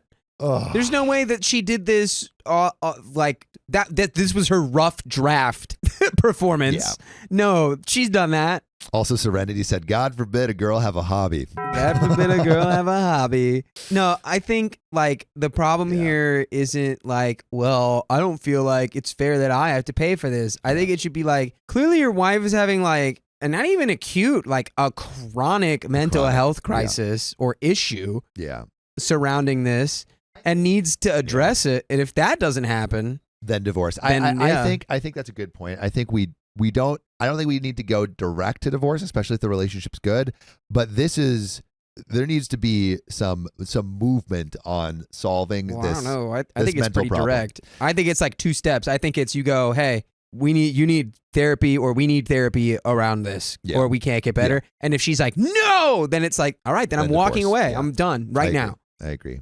But wait, Keon, you pulled up a comment. What was the comment? I saw you pulled up one. Where'd it go? Yeah. Yes, I need the why. Yeah. Something jealousy. I mean, OP said it was something, jealous. Yeah. Jealous about what, Amy though? Lynn says, okay, we need to know why she was so against Laura. Jealous about baby? I can't believe the it's not. timeline would make sense. It needs to be something more. No, it has to be something from the past. Yeah, that's what I'm thinking too. Yeah. What are you feeling, Keon? Are you divorced? Divorce. This is too much. Yeah. Yeah, it is. This is a lot. This is some real You would hatred. go straight to divorce. No therapy. I mean, if for her, she can get it, but I don't know. You're out. it's more like a response for me. It's like if she responds in like I've been feeling like there's something fundamentally not right about the way I've been acting for a while, and I want to fix it. I'd be like, okay, we can try that together. But if she's like, just no, I've done nothing wrong, then I'm like, I can't stay in this, dude. Yeah. Yeah, Wow. she was in this mindset for over a year. Yeah. So that's a chronic issue. But we got an update. Again, we're less than halfway through. Oh, brother. We're less than halfway through. Okay. So, update. By the time I was able to respond to my first post, it became locked. I read everyone's replies, and thank you to those who responded with good advice. There were some common questions I wanted to address to provide additional clarification. How did she avoid jail? I only mentioned the civil case since I felt it was the most appropriate to write about because I was originally angry about our financial situation. There was also a criminal case. Our lawyer thought she would originally have to go to jail for 3 months. However, we were able to get her punishment reduced to a community service instead. She has a lot of community service to fill within a year. She will also be getting visits from a parole officer. Laura and her husband did file restraining orders against her. I honestly can't blame them for that. I helped my wife that she had a clean record and has family that works in law enforcement. I want her to finish those community service hours first before we talk about her working more hours to help pay me back. And why did she do this to Laura? Yes. Oh my God. We've all been waiting for. Better be good. This better be good. That is a good question. I asked her this multiple times over the past several months to try to understand what this woman did to my wife. She would tell me that Laura deserved every horrible thing that my wife did to her, that Laura was a crappy person, a self-absorbed person, a liar, and just an overall dirt pickle, but she never really gave specific examples. I've been pressing her for more info, and when she told me some specifics, it made me feel sick to my stomach. Not because of what Laura did. Yeah, I thought so. But because of how far my wife decided to go due to some petty thing that happened in their friendship. So, here we go. Their friendship ended about 8 or 9 years ago. They've been friends since early in high school, and it was over a man they had both briefly dated. I was going to say it was probably a man. Helen of Troy. My wife dated Matt for a few months. So close. She broke up with him because she thought that Matt had feelings for Laura. Laura said she didn't want to date Matt because he had dated my wife. My wife decided to test her friend Laura's loyalty and told Laura she had her blessing to date Matt. Laura and Matt ended up dating for a few months. My wife stuck around while they were dating, and once they broke up, my wife told Laura that she had failed a loyalty test. What is this? This is crazy. I'm sorry. Your wife has been crazy for a while. It wasn't just this. Yikes. I think this is the face I'd be. It's all our listeners, you can't see it, but like as this is rolling out of her mouth, I'm like, Ugh. oh, all right. No, please stop talking. No. There had to be red flags beforehand, right? Oh, there had, oh yeah. There had to be. There had to There have had been. to be. There absolutely had to have been red flags before this. 100%. They fought, and ultimately it was Laura who decided to end the friendship. Note, in the case it's not clear, Laura's current husband is not Matt. Secondly, I was able to get some information from her about what inspired her to do this since their friendship had ended so long ago.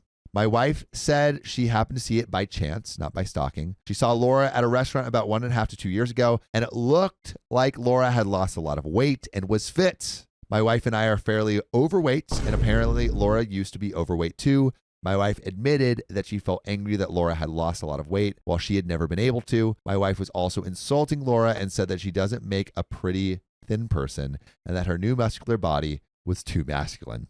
She also insulted Laura's husband's look and physique as well. She's a jealous person. I'm like, stop, honey. Hey, stop. I'm just going to leave. This is, We I don't think need to this is talk. for sure divorce, right? This is like, she's not getting it. Oh, this is like, I'm fully crashing out That at this sentence, point. she gave her blessing. That's like, I give you my blessing. It's a test. Yeah, that's crazy. That'd be like if I was like, Keon, you need my car? Go ahead and drive it. And then Failed. you take my car Failed the somewhere test. and I call the police and I go, My car has been stolen by the cutest little boy. You gotta go get him and give him a kiss. Gotta give him a smooch. and yeah, because that makes literally no sense. Yeah, we need to really say that's the dumbest thing you could ever do. Yeah. Your wife is crazy. You should stay away. I think, were we at 100% divorce on the poll? Yeah. 100% divorce. I think we're staying. I'm Double it. 150% divorce Man, now. imagine saying that with your chest. Imagine. I saw God. Laura and her husband in person on multiple occasions. They both look like normal, attractive people who obviously work out. I could also tell my wife was irritated when she saw Laura at the courthouse the first time, and you could barely tell that Laura had even had a baby. She was looking dynamite. My wife admitted that she just wanted to do some snooping to try to find that Laura wasn't doing well in life. She found the opposite and was jealous of Laura's success. She first found out both of their job titles. They both work at tech companies with some sort of engineering title, and their estimated salaries by using something called Glassdoor. If that's accurate, then both Laura and her husband make really good money. She also saw a photo on Facebook of Laura and her husband standing in front of what appeared to be a very beautiful and large home. She said she was angry because she knew that Laura wasn't deserving of any of this. She proceeded to insult Laura about how she's not that smart, not pretty, not responsible. She claimed that all Laura did through college was do substances, drink, have spicy sleep with anything that had a wiener, skip class, and fail a lot. My wife said she's the type who would cheat on her husband, that she's manipulative and is always up to something. But look who is manipulative and always up to something. Huh? Look in the mirror. I need to pull out A mirror. I need to Pull pull out out that a mirror. baby picture of me because it's how I feel. I've already said all the freaking words I could say about this. Yeah. And you need And if something that's I'm 1,000 OP, words. I don't have anything. I'm like in complete shock and disgust and awe and fear. And I don't know. I'm probably going to barf and poop. I'm losing Losing it. control. Bad Pool Girl says this is a terrifying obsession. Holy crikey. Yeah. There's my baby Ming picture. Ming says girl jealousy makes you green with envy and you're now broke because of it. Give me Yeah, I that feel like you freaking were baby. not seeing I think you were not seeing the flags. Oh, no. But while Dakota's pulling up that image, both Laura and her husband seem very sad and exhausted throughout the whole ordeal. I never picked up on anything sinister from Laura at all. I felt absolutely awful for her. I felt extreme shame and embarrassment whenever I was in the same room with Laura and her husband. I don't think I was ever able to make direct eye contact with either of them. So yeah, I was expecting Laura to have done something truly evil or sinister in the past, and that was just not the case. Does she feel remorseful? Doubt it. I don't know if this can be seen from here. Yep. Can you make the face? Wait, more. Give me more an angle. More an angle. More. Pout a little bit more. More. A little bit more. Pout your cheeks a little bit more. Zoom in. Yeah, there you go. That's pretty good. Yeah, no, I'm like, ooh. Does she feel remorseful? I want to say yes, she does. She's been really depressed since this all finalized, maybe because she's getting consequences for reactions. However, I can't help but think she's sad only because she got caught. She hasn't directly said anything that would lead me to believe she's truly remorseful. She's still angry at Laura for escalating to the point of a criminal and civil case. She feels that Laura overreacted. My wife believes every horrible thing she said about Laura. She's convinced that Laura is some kind of heavy drinker/substance regular user who cheats on her husband and is the type to lie and cheat her way to the top of her career. And somehow Laura is able to hide this from everyone in her life. So be ready for her to come after you next, brother. My wife felt like she was trying to expose Laura for the monster that she is. Dude, you just revealed something to me. When OP divorces his wife, yeah, what is she going to do? Probably like she's going to order like a Looney Tunes style anvil and like hang it above OP's front door. Stay safe out there, brother. That's what I'm saying. You got to be ready for this. This woman's going to come for you. This woman is going to come for you. Not in the good way. She feels that Laura pressing charges and suing her is additional proof that Laura is vindictive. My hope is that she has time to think while she's doing her community service hours over the next year. I think she feels bad that I had to empty out our accounts and sell some things to come up with the money. I talked to her about working more hours when she has finished community service, and she agreed. Are you going to get divorced? Dude, I think yes. Nothing about what you've said has given me any vindication that she's going to change, or she feels bad, or she's like a changed person. It only confirms that she's like this. Yeah, I'm going catatonic because I read the first sentence that he wrote. The thought crossed my mind, but no, we've been together for so long and I still love her despite this disgusting thing she has done. I can't see my life without her, but I know, and I'm having a hard time admitting this to myself, that if she doesn't improve or learn a lesson from this mess, then I can't be with her anymore. Dude, and she doesn't improve. If you aren't with her, it is going to turn on you. Brother, I'm not going to lie. You're in a lose-lose situation right now. If none of this is a deal breaker for you immediately, I don't know if there's anything she could do to make you leave her. I don't know. Because like this is way more than like, it crossed my mind. Like it should be the thing that you need to like bury underneath like a bunch of lead so that you can't, so that you're just not constantly thinking about it. Because it's all I'd be thinking about is that my wife is psychotic. Yeah, the trust for me would be gone, but let's keep going. So that if she doesn't improve or learn a lesson from this mess, then I can't be with her anymore. A lot of people mention that if she can do this type of thing to an ex-friend, then she can do the same to an ex-husband. Yes. This has me worried some. I'd like to believe she wouldn't go nuclear on me for what we did. If we did file for divorce, I'll be taking precautions in case I have to defend myself in the future. You're taking precautions against someone that you still want to be married to? Like, dude, what are you doing? Like, why is she only working part-time? She's a licensed masseuse. Nice. And works at a really nice salon/spa. Her hourly wage is pretty high, but she hasn't been able to get the hours she wants at the spa she works at. She could probably get a more full-time position at a different spa, but with a slightly lower hourly wage, which would still bring in more income than what she's doing now. She really likes the place she is at and doesn't want to leave, but I may pressure her to find full-time work elsewhere to help pay back and refill our emergency fund when she is done with community service. At the moment, she's on board with helping me put money back into our savings accounts. What about therapy? I know we need this both as a couple and as individuals to deal with this mess. I talked to her about this, and she doesn't seem totally sold on the idea of therapy because she's going to realize she has to change. I've expressed that I think it would help both of us, and she seems indifferent at this point. I've talked to her parents, who are really angry and disappointed in her. They basically begged me not to leave her over this. I told her parents that I think therapy would help both of us, but I can't afford it now. They offered to pay for couples therapy, but this is as much as they would be able to afford. So it's a start. I know my wife will need individual therapy, and if that means I stop going to couples therapy so she can get the one-on-one help she needs, so be it. I think she needs one-on-one therapy more than you guys need couple therapy. Yeah. I'm not ready to call my wife a psychopath, as many of the comments did in the last post. I think she got carried away and thought she was trying to expose someone she truly believed was a bad person. Nah, there's a difference between psychopathy and being psychotic, though. What's the difference? Well, one is like psychopathy is like you're a psychopath. Psychotic is just like it's like that's all of it. Yeah. Any of it. Yeah. It's like a psychotic break. Yeah. It's, there's not a stigma around that kind of stuff, but it's like, honestly, your wife is just mentally not well. Not there. Okay. She needs help for sure. Like a lot. I'm heavily leaning towards the idea that she had some kind of mental breakdown and focused all of her energy on this one woman and her life. I'm not going to give up on my wife yet. It's very possible that she has some underlying mental illness that could very well be treated with therapy or meds. How much was she sued for? I really want to know. I don't want to give specific numbers, but it will take about 4 to 5 years to get back where we were prior to this happening. If my wife takes on a full-time job after she is done with community service and hands over the majority of her paycheck, it may take less than 4 years. Are kids involved? No, we don't have kids and are not planning to have any. And what next? Get out. Run.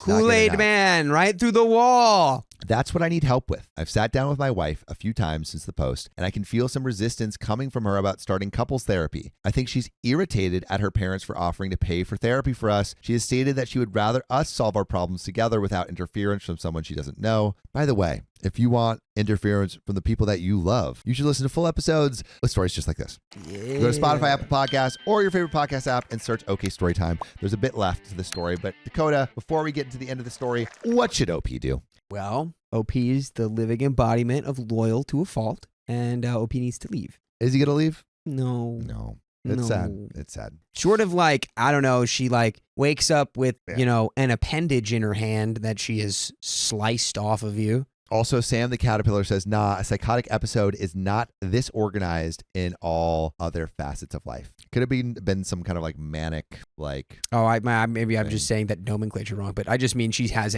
I don't know if it's a psychotic break. No, because it lasted a year, but it's she's got a psychiatric condition that needs addressing, is my point. But OP goes on. She's afraid she isn't going to like any therapist we find and that the therapist will attack her throughout the sessions. I've tried explaining to her that the therapist isn't there to blame anyone, that they would try to help us, and that it would be a safe space for her to talk and vent about whatever she needs. I think she's smart enough to know that if they go to therapy, the therapist is going to be like, yo, OP, you should leave. I brought up the idea of therapy every night since the post, and each time she's had an excuse along the lines of it won't help, the therapist will gang up on her, she isn't going to like the therapist won't like her, or that we can solve our problems on our own. And that's where that story ends. That's what you should let her do, She's not trying bro. to change. She's not trying to grow. I think this means you got to go. You should let her grow on her own. Yep. But that's where the story ends, but not where the episode ends. We got another story coming up. Bad Pool Girl says, she's absolutely not going to like any therapist. Yeah, the therapist. Of course not. The therapist is literally just going to be like, dude, you are so far out of whack. Well, they'll have a little more tact than that, but it's people who are, wrong, quote unquote, whatever, in a given situation, clearly harassing and stalking and getting, to the point where you're being held legally liable for damages that you've done to this person. You're in the wrong. No matter what they did, you're in the wrong. How hard it is to win a defamation suit? Right. It's there's so much evidence, and she did so much for so long that it was incontrovertible that she was to be held liable. So I just don't think she's going to get anything out of it because she can't be told anything that she's doing is wrong. She's not ready to change. Well, I've got this story right here in my hand, and I'm going to give it a little gander. You're going to give it a little whiff? I'm going to give it a gander for A y'all. little whiff? Oh boy. Right. Okay. Are we ready? I think my girlfriend's parents planted something in my bag, and now I want out. They just want you guys to grow. I am 22 female, and my girlfriend is 21 female. We have been in a same gender relationship for 2.5 years, and we are both very healthy individuals. Sick. My girlfriend comes from a wealthy family and often goes on luxurious international vacations with them. The last 2 times they've traveled abroad, I stayed at their place to dog sit. Her family is incredible and treats me like one of their own, doing so much for me.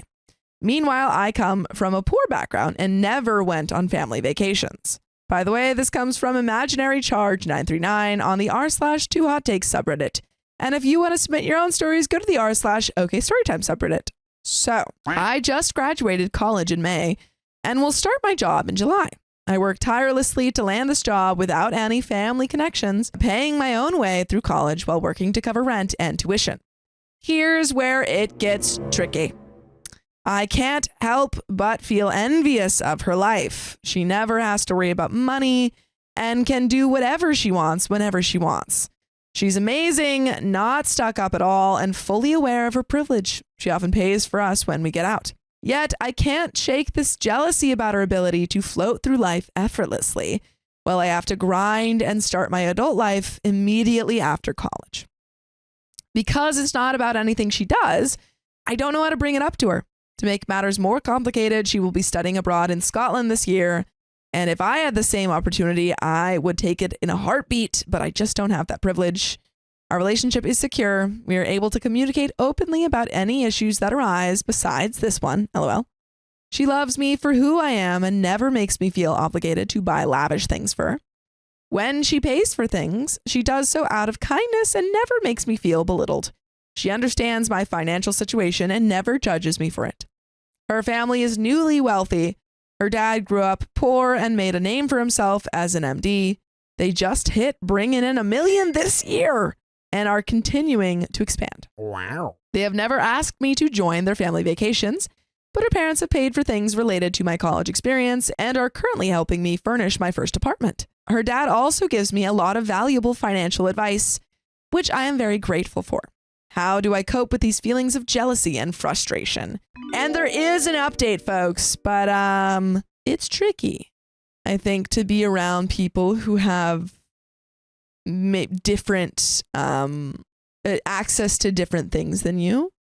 And I don't want to, like, it is normal to have those feelings of jealousy. However, it isn't your girlfriend's fault, so it is something that you need to deal with. Yeah, I mean, if you want to say it's your girlfriend's fault, it's like, well, just she exists. She exists, and she has different opportunities than you do, and that's just how it is. We have to be masters of our own emotions Yeah. and our own feelings. Yeah. We have to take some level of personal accountability for that. Mm-hmm. And then that actually frees you, because then once you take full responsibility for all your feelings, and even if, guys, not all of your feelings are just going to come from you. Some of your feelings are like coming from outside stuff. Yeah. But if you just take all the responsibility for it, you're now free because they're yours. I don't even know if I would necessarily say like tell her about this. I don't know. I'm kind of on the fence on this because This kind of happened to me, but not like this, but yeah. I had to bring that up to an ex of mine where it's like, we were both actors and Yeah. she booked something and I got really, really jealous Yeah. about it. And I was like, I honestly wanted to be happy for you Yeah. there, but I wasn't. I was more like mad that Yeah. it wasn't me. Yeah. I wanted to just put that out there because I don't want to feel that way. I think that would be a good way to say it because she clearly isn't doing anything to, like if there was something specific, like if she was flaunting it and always like paying for things and giving you all these expensive gifts and then expecting you also to get, like, that would be something to bring up, but I feel, or to address and fix. But here, maybe it's just saying, I had these feelings, not your fault. I'm working on them. Mm-hmm. That might be the best move. But yeah, it's not her fault. So it's definitely just like first step is understanding that those feelings are from you. They're coming from you, not from any other, thing that she's doing. So yeah, it's normal. And don't beat yourself up too hard either, because you're not your feelings and you're not your thoughts. No. You're like, Yeah. they're not. This is also happened. This has happened to me where I've had, been jealous of a friend for whatever reason. And then you just have to be like, okay, that way, let's put a stopper on that because they're not doing anything wrong. To get the flamethrower and go and incinerate it. But there is an update. My girlfriend, female 24, is getting her doctorate and her parents financially support her while she's in school. The issue is they use the support to control every aspect of her life. Oh, whoa, this story took a turn. Where she can live, how much time she can spend with me, female 24, and even the places she's allowed to go. Over time, though, a lot of reflection and conversations with me, she realized this isn't normal and plans to fully distance herself once she secures a stable job that can help pay for her degree. We've been together for 3 years. Wasn't it 2 years before? We've jumped a year? I'm not sure. Maybe, sometimes people change little pieces of information for anonymity or whatever. And as time has passed, her parents have started trying to control aspects of my life as well. I grew up poor and have always financially supported myself. I used to drive a beater car that finally gave out, and for Christmas, her parents gifted me one of their cars. While I was incredibly grateful, I always felt like there were strings attached. For instance, the car isn't registered in my name, which created issues when trying to renew the registration. It also has an app that allows remote access, starting the car, tracking its location, etc. Yikes. What? I wouldn't want that. No. I never asked for access because I knew they were using it to keep tabs on me. Yikes. I even got a text from my girlfriend's dad once letting me know I had left the car door unlocked, confirming to me that they definitely monitor it. I'm like, is this your car or my car? Yeah. Is this your car or my car? That's the question you need to ask. And if they say, this is our car, you go, all right, take it back. Take it back. Yeah. Take it back. Take it back. I thought that was a gift. I'm sorry. I must have misunderstood. Recently, I applied for a job in the city where my girlfriend and her parents live. Since my girlfriend is currently abroad for her doctorate, she wasn't home when I stayed with her parents for my first round of interviews. While I was there, they kept pushing the idea of me living with them to save money to buy a house. I was polite and considered it in conversation, but I knew that wasn't something I wanted. During my visit, my girlfriend's friends invited me to go out to a few bars one night, but her mom had an issue with me being out late, so I ended up not going. What? Was your girlfriend going out? This is strange. There's way too much power dynamic. Very icky. Very icky. It's strange. Now, here's where I need perspective. I flew home that Sunday with just a carry-on bag. I didn't unpack right away, and when I finally did laundry on Tuesday, I found a rusty pocket knife in my load of clothes. I was completely confused because a pocket knife is not something I own or have seen before. I sent a picture to my girlfriend to see if it might belong to her brother, and it accidentally gotten mixed up in my stuff. She said she'd never seen it before and sent it to her family group chat to ask if it was theirs. Did they plant a rusty knife in your clothes? They plant evidence of a crime in it your sounds clothes? like it. They committed a crime and they were like, we're going to get OP in trouble for this. And that's why they're tracking your car, because they're going to call the officer. They're going to be like, oh, yeah, right, this is exactly this where girl, he is. She is, sorry. Yeah, this girl, she's got the knife. We know it. Don't ask us how we know. She has it. It's an anonymous tip. What happened to anonymous tips? Her parents' responses were, Mom, what? LMAO, I didn't give her any laundry, and it's dirty on top of that, so I definitely wouldn't give her something dirty. LMAO, think about it, love. That's kind of concerning because she didn't check her luggage last time she was here. She carried on. She would have been in trouble. Dad, oh, nice contraband, and she flew with it. This is the most obvious setup ever. Also, you are the most cornball person for, what cornball people? Their first reaction wasn't confusion. It wasn't, I've never seen that before. It was immediately defensive and focused on how I could have gotten in trouble at the airport. I hadn't even thought about the fact that I flew with it. I was just trying to figure out where it came from.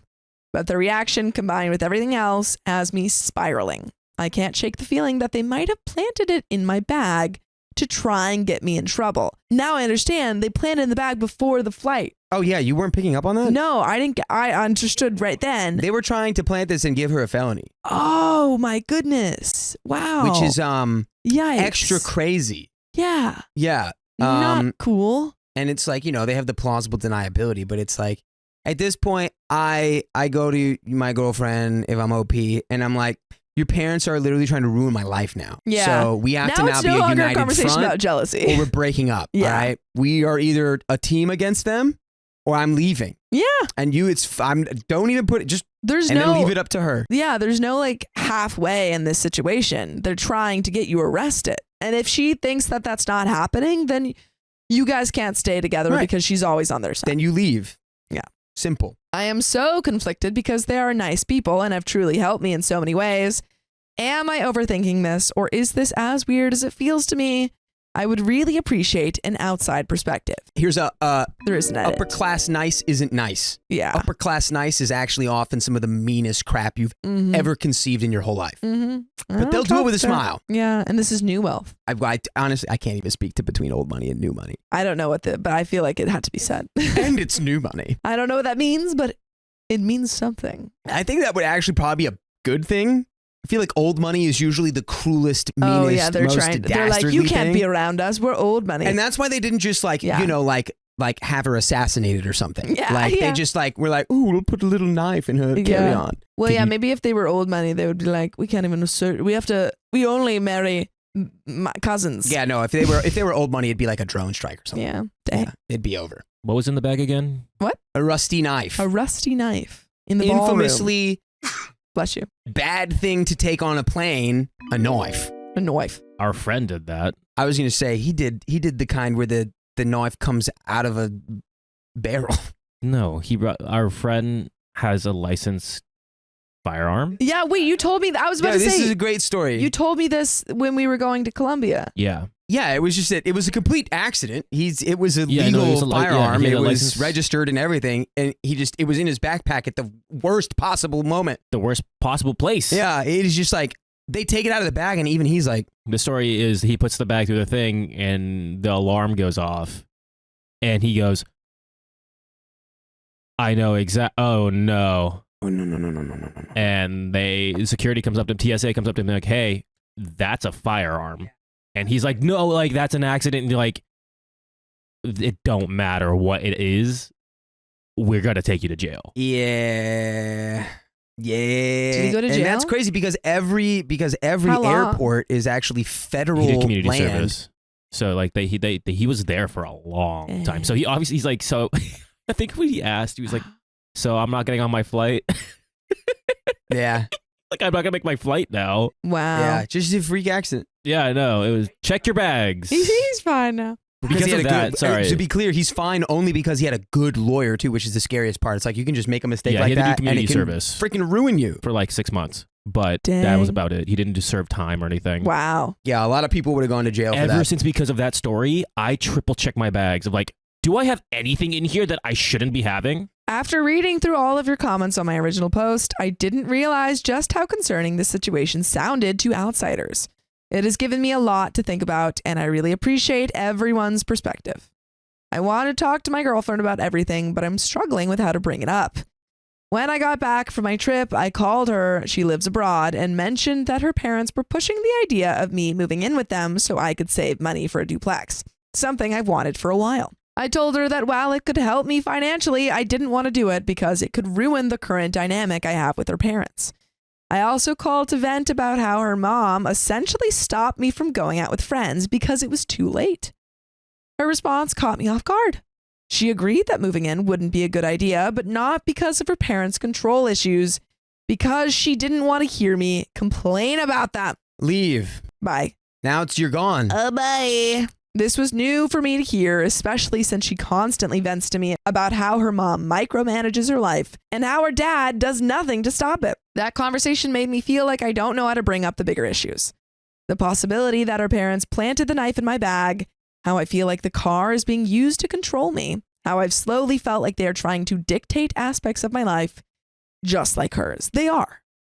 When they gifted me the car after Christmas, they told me they would keep it in their name since they had a good interest rate on payments. No, because they want to control you. Right. I didn't think much of it at the time. I was just grateful to have a car that wasn't constantly breaking down. Her mom gave me an envelope, and I was under the impression that they were the renewal stickers. The car's registration expired in January 25. A week into January, I went to put the new sticker on and opened the envelope, only to find a denial letter because she never submitted the required inspection. When I texted her about it, she already knew it was a denial, not the renewal stickers, but didn't mention it to me beforehand. While she was somewhat helpful when I asked for info on how to get it fixed, it turned into a frustrating ordeal. Since the car isn't in my name and is registered in a different country, it took almost a month to get everything processed. I ended up figuring it out on my own and was able to change the mailing address so that stickers would come directly to me. But here's the thing. I still haven't received the stickers. It's been 3 weeks. After reading everyone's comments, I can't shake the feeling that this might be intentional. Might be, or like Is. absolutely with 100% 100% certainty is. No doubt. My temporary receipt from the DMV is only valid for 31 days, which means it expires next week. If I get pulled over with expired registration, that could cause serious problems, especially because I'm applying to work in law enforcement. I've completely dropped the idea of moving to their city and will not be continuing the interview process for that job. I also know that I need to get a new car as soon as possible. I'm going to start saving, and when my girlfriend comes to visit at the end of April, I'll ask her to drive the gifted car back. Hopefully by then, I'll have another car lined up. Looking back, I felt weird about the car from the moment they gave it to me.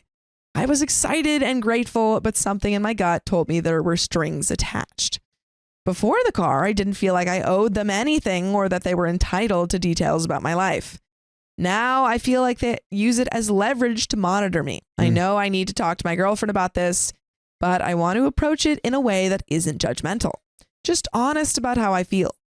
We generally have good communication, but I'm worried about how she'll react given her response to my last call. To also address the comments about the timeline for when my girlfriend will be financially free from them, I think it will be a very long time. They have given her everything she's wanted and needed her whole life. She doesn't have to work. Yeah, I was about to say a very long time. You know what's a really long time? Forever. Forever. Forever is a long, long time. I think, yeah, she has these parents who are paying for everything, who she thinks are controlling, but, you know, she's also not willing to give up that lifestyle. So she's not going to stick up for you because she doesn't want to lose all the money that she gets from her parents. Yeah, and that's your answer right there. That's your answer for do I stay or do I leave? You leave. You leave. You leave. She is only in the last few months starting to realize that her parents are leveraging money to control her and is starting to want to look for jobs while going to school, which I'm very proud of her for coming to the realization, as I know it was not easy for her to do. But I honestly think it may be years before she actually stops being provided for. I mean, feel like whenever we hear about these like kids who grow up really, really rich, they don't just want to leave that lifestyle. They like the lifestyle. They're used to it. I hear it's pretty nice. Does anyone have advice on how to navigate this conversation? How do I explain everything in a way that she'll understand without making her feel defensive? And there are some relevant comments. What do you think? I think we're focusing on the wrong thing here, dude. Yeah, I think the parents are literally like controlling you. Your parents conspired to maybe get you thrown in prison. Yeah. I don't think you should be with someone who does not see that as an extreme issue. Agreed. Especially if y'all have been together for years at this point. Mm-hmm. Like, I mean, it would be one thing if your girlfriend's parents were controlling her. Because then it would be a conversation where you say, hey, I've noticed that your parents really, don't let you do much. And they have a lot of, hold over everything that you do in your life. That's something you should notice and maybe separate from them. And her response is, shut up. I don't want to hear about that. Yeah, but that's not even the only problem. The problem is that they're also trying to control you, and that's a step too far. Relevant comments. The 805 chicken lady, you need to give that car back, even if it hurts you day to day. If it's not registered in your name, it's not your car. That car is nothing but a tracking device and maybe even a way for them to try to gather intel on you to use against you with your girlfriend. Same thing as putting a rusty pocket knife in your luggage. Be glad it wasn't substances. If you had been caught with that little pocket knife at TSA, they'd make you throw it away, but you might not be arrested. You would have been immediately detained for substances. Just saying. Kitty Bookcase says, if you didn't do laundry at a laundromat, the parents set you up. Do not go back to their house. If you do, don't even bring a purse, and you don't take anything from them. I'd give back the car as well. That's some crap. OP says, yeah, I did the laundry at my house. I truly feel like I cannot trust them anymore, and it's giving me anxiety. LOL. And there is an update. Allie says they could also try to get you arrested for theft if you don't return it in a timely manner to them. Also true. The car. Yeah, I would be extricating myself from this entire situation. Yeah. I would be planning my exit. Update 2. I got my own car fixed and no longer drive the one that was given to me. Good. The same one involved in the initial situation. When I finally told my girlfriend everything, she believed me and wanted to get to the bottom of it. That's good. I felt relieved. I'm relieved for you, OP. Maybe we can save this. Maybe we can save it. Over or under, they can save it. I say I take the under. Yeah, blast. I just don't, she didn't see that at all. Well, how did a rusty knife fall into your luggage? If you really love your parents, you're very close to them. You don't want to believe the worst. I also talked to a few of my childhood friends, people she's only met once and who live out of state, just to get some perspective. I was intentional about who I chose to speak to. I picked people who do not know her family, and knowing the information we talked about would not change their dynamics because they don't know each other. I still want to honor her and our relationship. When I told her, though, she flipped. She didn't speak to me for a full day and said I had betrayed her trust. There it is. There it is. Yikes. There's that under I was talking about. Then she told her dad that I thought her mom planted the knife, which I never said. If anything, I've always quietly believed it was her dad. This was a much worse betrayal. She went to the source, and finding out that they hurt me so bad, and I don't think I will ever heal from it. We fought, eventually talked it out, and kept moving forward, or tried to. No. Then about a month ago, everything imploded. I think we're on the under. The least surprising thing of all time. Her dad found out her mom was cheating. Dang, I wasn't expecting that. That's why it imploded? The evidence, 7 back and forth messages between her and an old family friend catching up. That was it. Oh, she wasn't cheating? But it didn't matter. He spiraled. It sounds like she wasn't cheating. Well, this sounds like an upper class breakup. While my girlfriend was home, he started screaming at her mom. It got so intense that my girlfriend had to punt a door open out of fear. The next day, he punted her mom out, cut off her phone service and all her cards. She's a stay-at-home mom with no personal finances. He left her with nothing. Yeah, so the dad is a huge problem here. No prenup? Apparently not. I think that kind of makes sense. The mom did say something about, she was like, what? You could have gotten in trouble. A rusty knife, I'd never. It's so dirty. But the dad. I do actually believe, yeah, you're right. Yeah, the dad was the one who was like, your door's unlocked. You could have been arrested. You got in a lot of trouble for that. Yeah, I think he's the one who's been bringing up all these red flags. I gotta say, I think you're onto something there. My girlfriend came to stay with me after that, trying to get space. He started blowing up her phone with unhinged messages just because she set a boundary. Meanwhile, her mom went back to the house while he was at work to grab some of her things and found her computer background changed to a picture of the man she supposedly cheated with. When she walked into the bathroom, all of her perfume bottles were smashed and shards of glass everywhere. Yikes. That's scary. This guy sounds like a real peach cobbler. A week later, he invited her, the mom, out to dinner, but only communicated through their son, saying things like, tell your mom to come to dinner. At dinner, he acted like everything was normal. Held her hand, made her think things were mending. Then, mid-meal, he slid her an envelope. Inside was a Mother's Day card from her own mom, but written over the sweet note in thick black Sharpie. Do not make a scene. We are getting a divorce. With his ring inside the envelope. That's so... I'm sorry, they're out for dinner and he goes, oh, here you go, love. No, he definitely slid it. Yeah. He's like, shh. This guy is the most dramatic man ever to be like, don't make a scene. You're the one making the scene. Crafting the scene like you're a playwright. Yeah. I want to give you an atomic wedgie. It was calculated, disturbing, cruel. And it was all done with a smile on his face in front of their kids. Man, I would have thrown hands at my dad for that. I'm not even kidding. It would have been jail. Oh my God, you're getting a divorce? Yeah, immediately bringing it up. I'm making a scene. I don't condone this. Why did also you ruined my mother's card? Not cool. Straight hook. Watching this unfold shattered something in me. I watched my girlfriend's entire world collapse. She had always held her dad in the highest regard and saw him as someone who could do no wrong.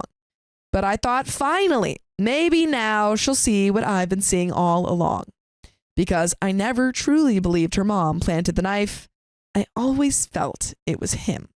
He's dangerously intelligent, and that's what makes him so terrifying. His attacks are calculated and psychological. I'm sorry, but I just feel like you could break this guy just by being like, why does your hair look like that today? Yeah, do you have... Well, like what? Just wrong. Just wrong. It just looks weird. Completely Chernobyl over something like that. But then, after 2 weeks of crying in my arms, telling me how scared she was, she went back.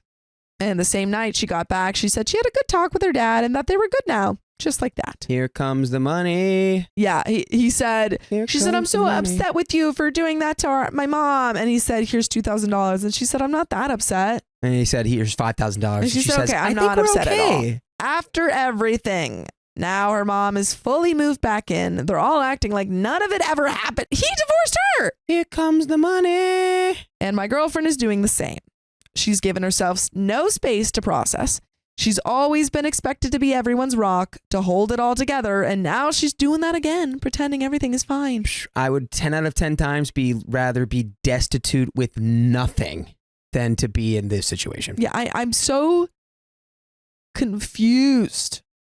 I don't understand. I mean, I understand that she's getting money and that's why she's staying.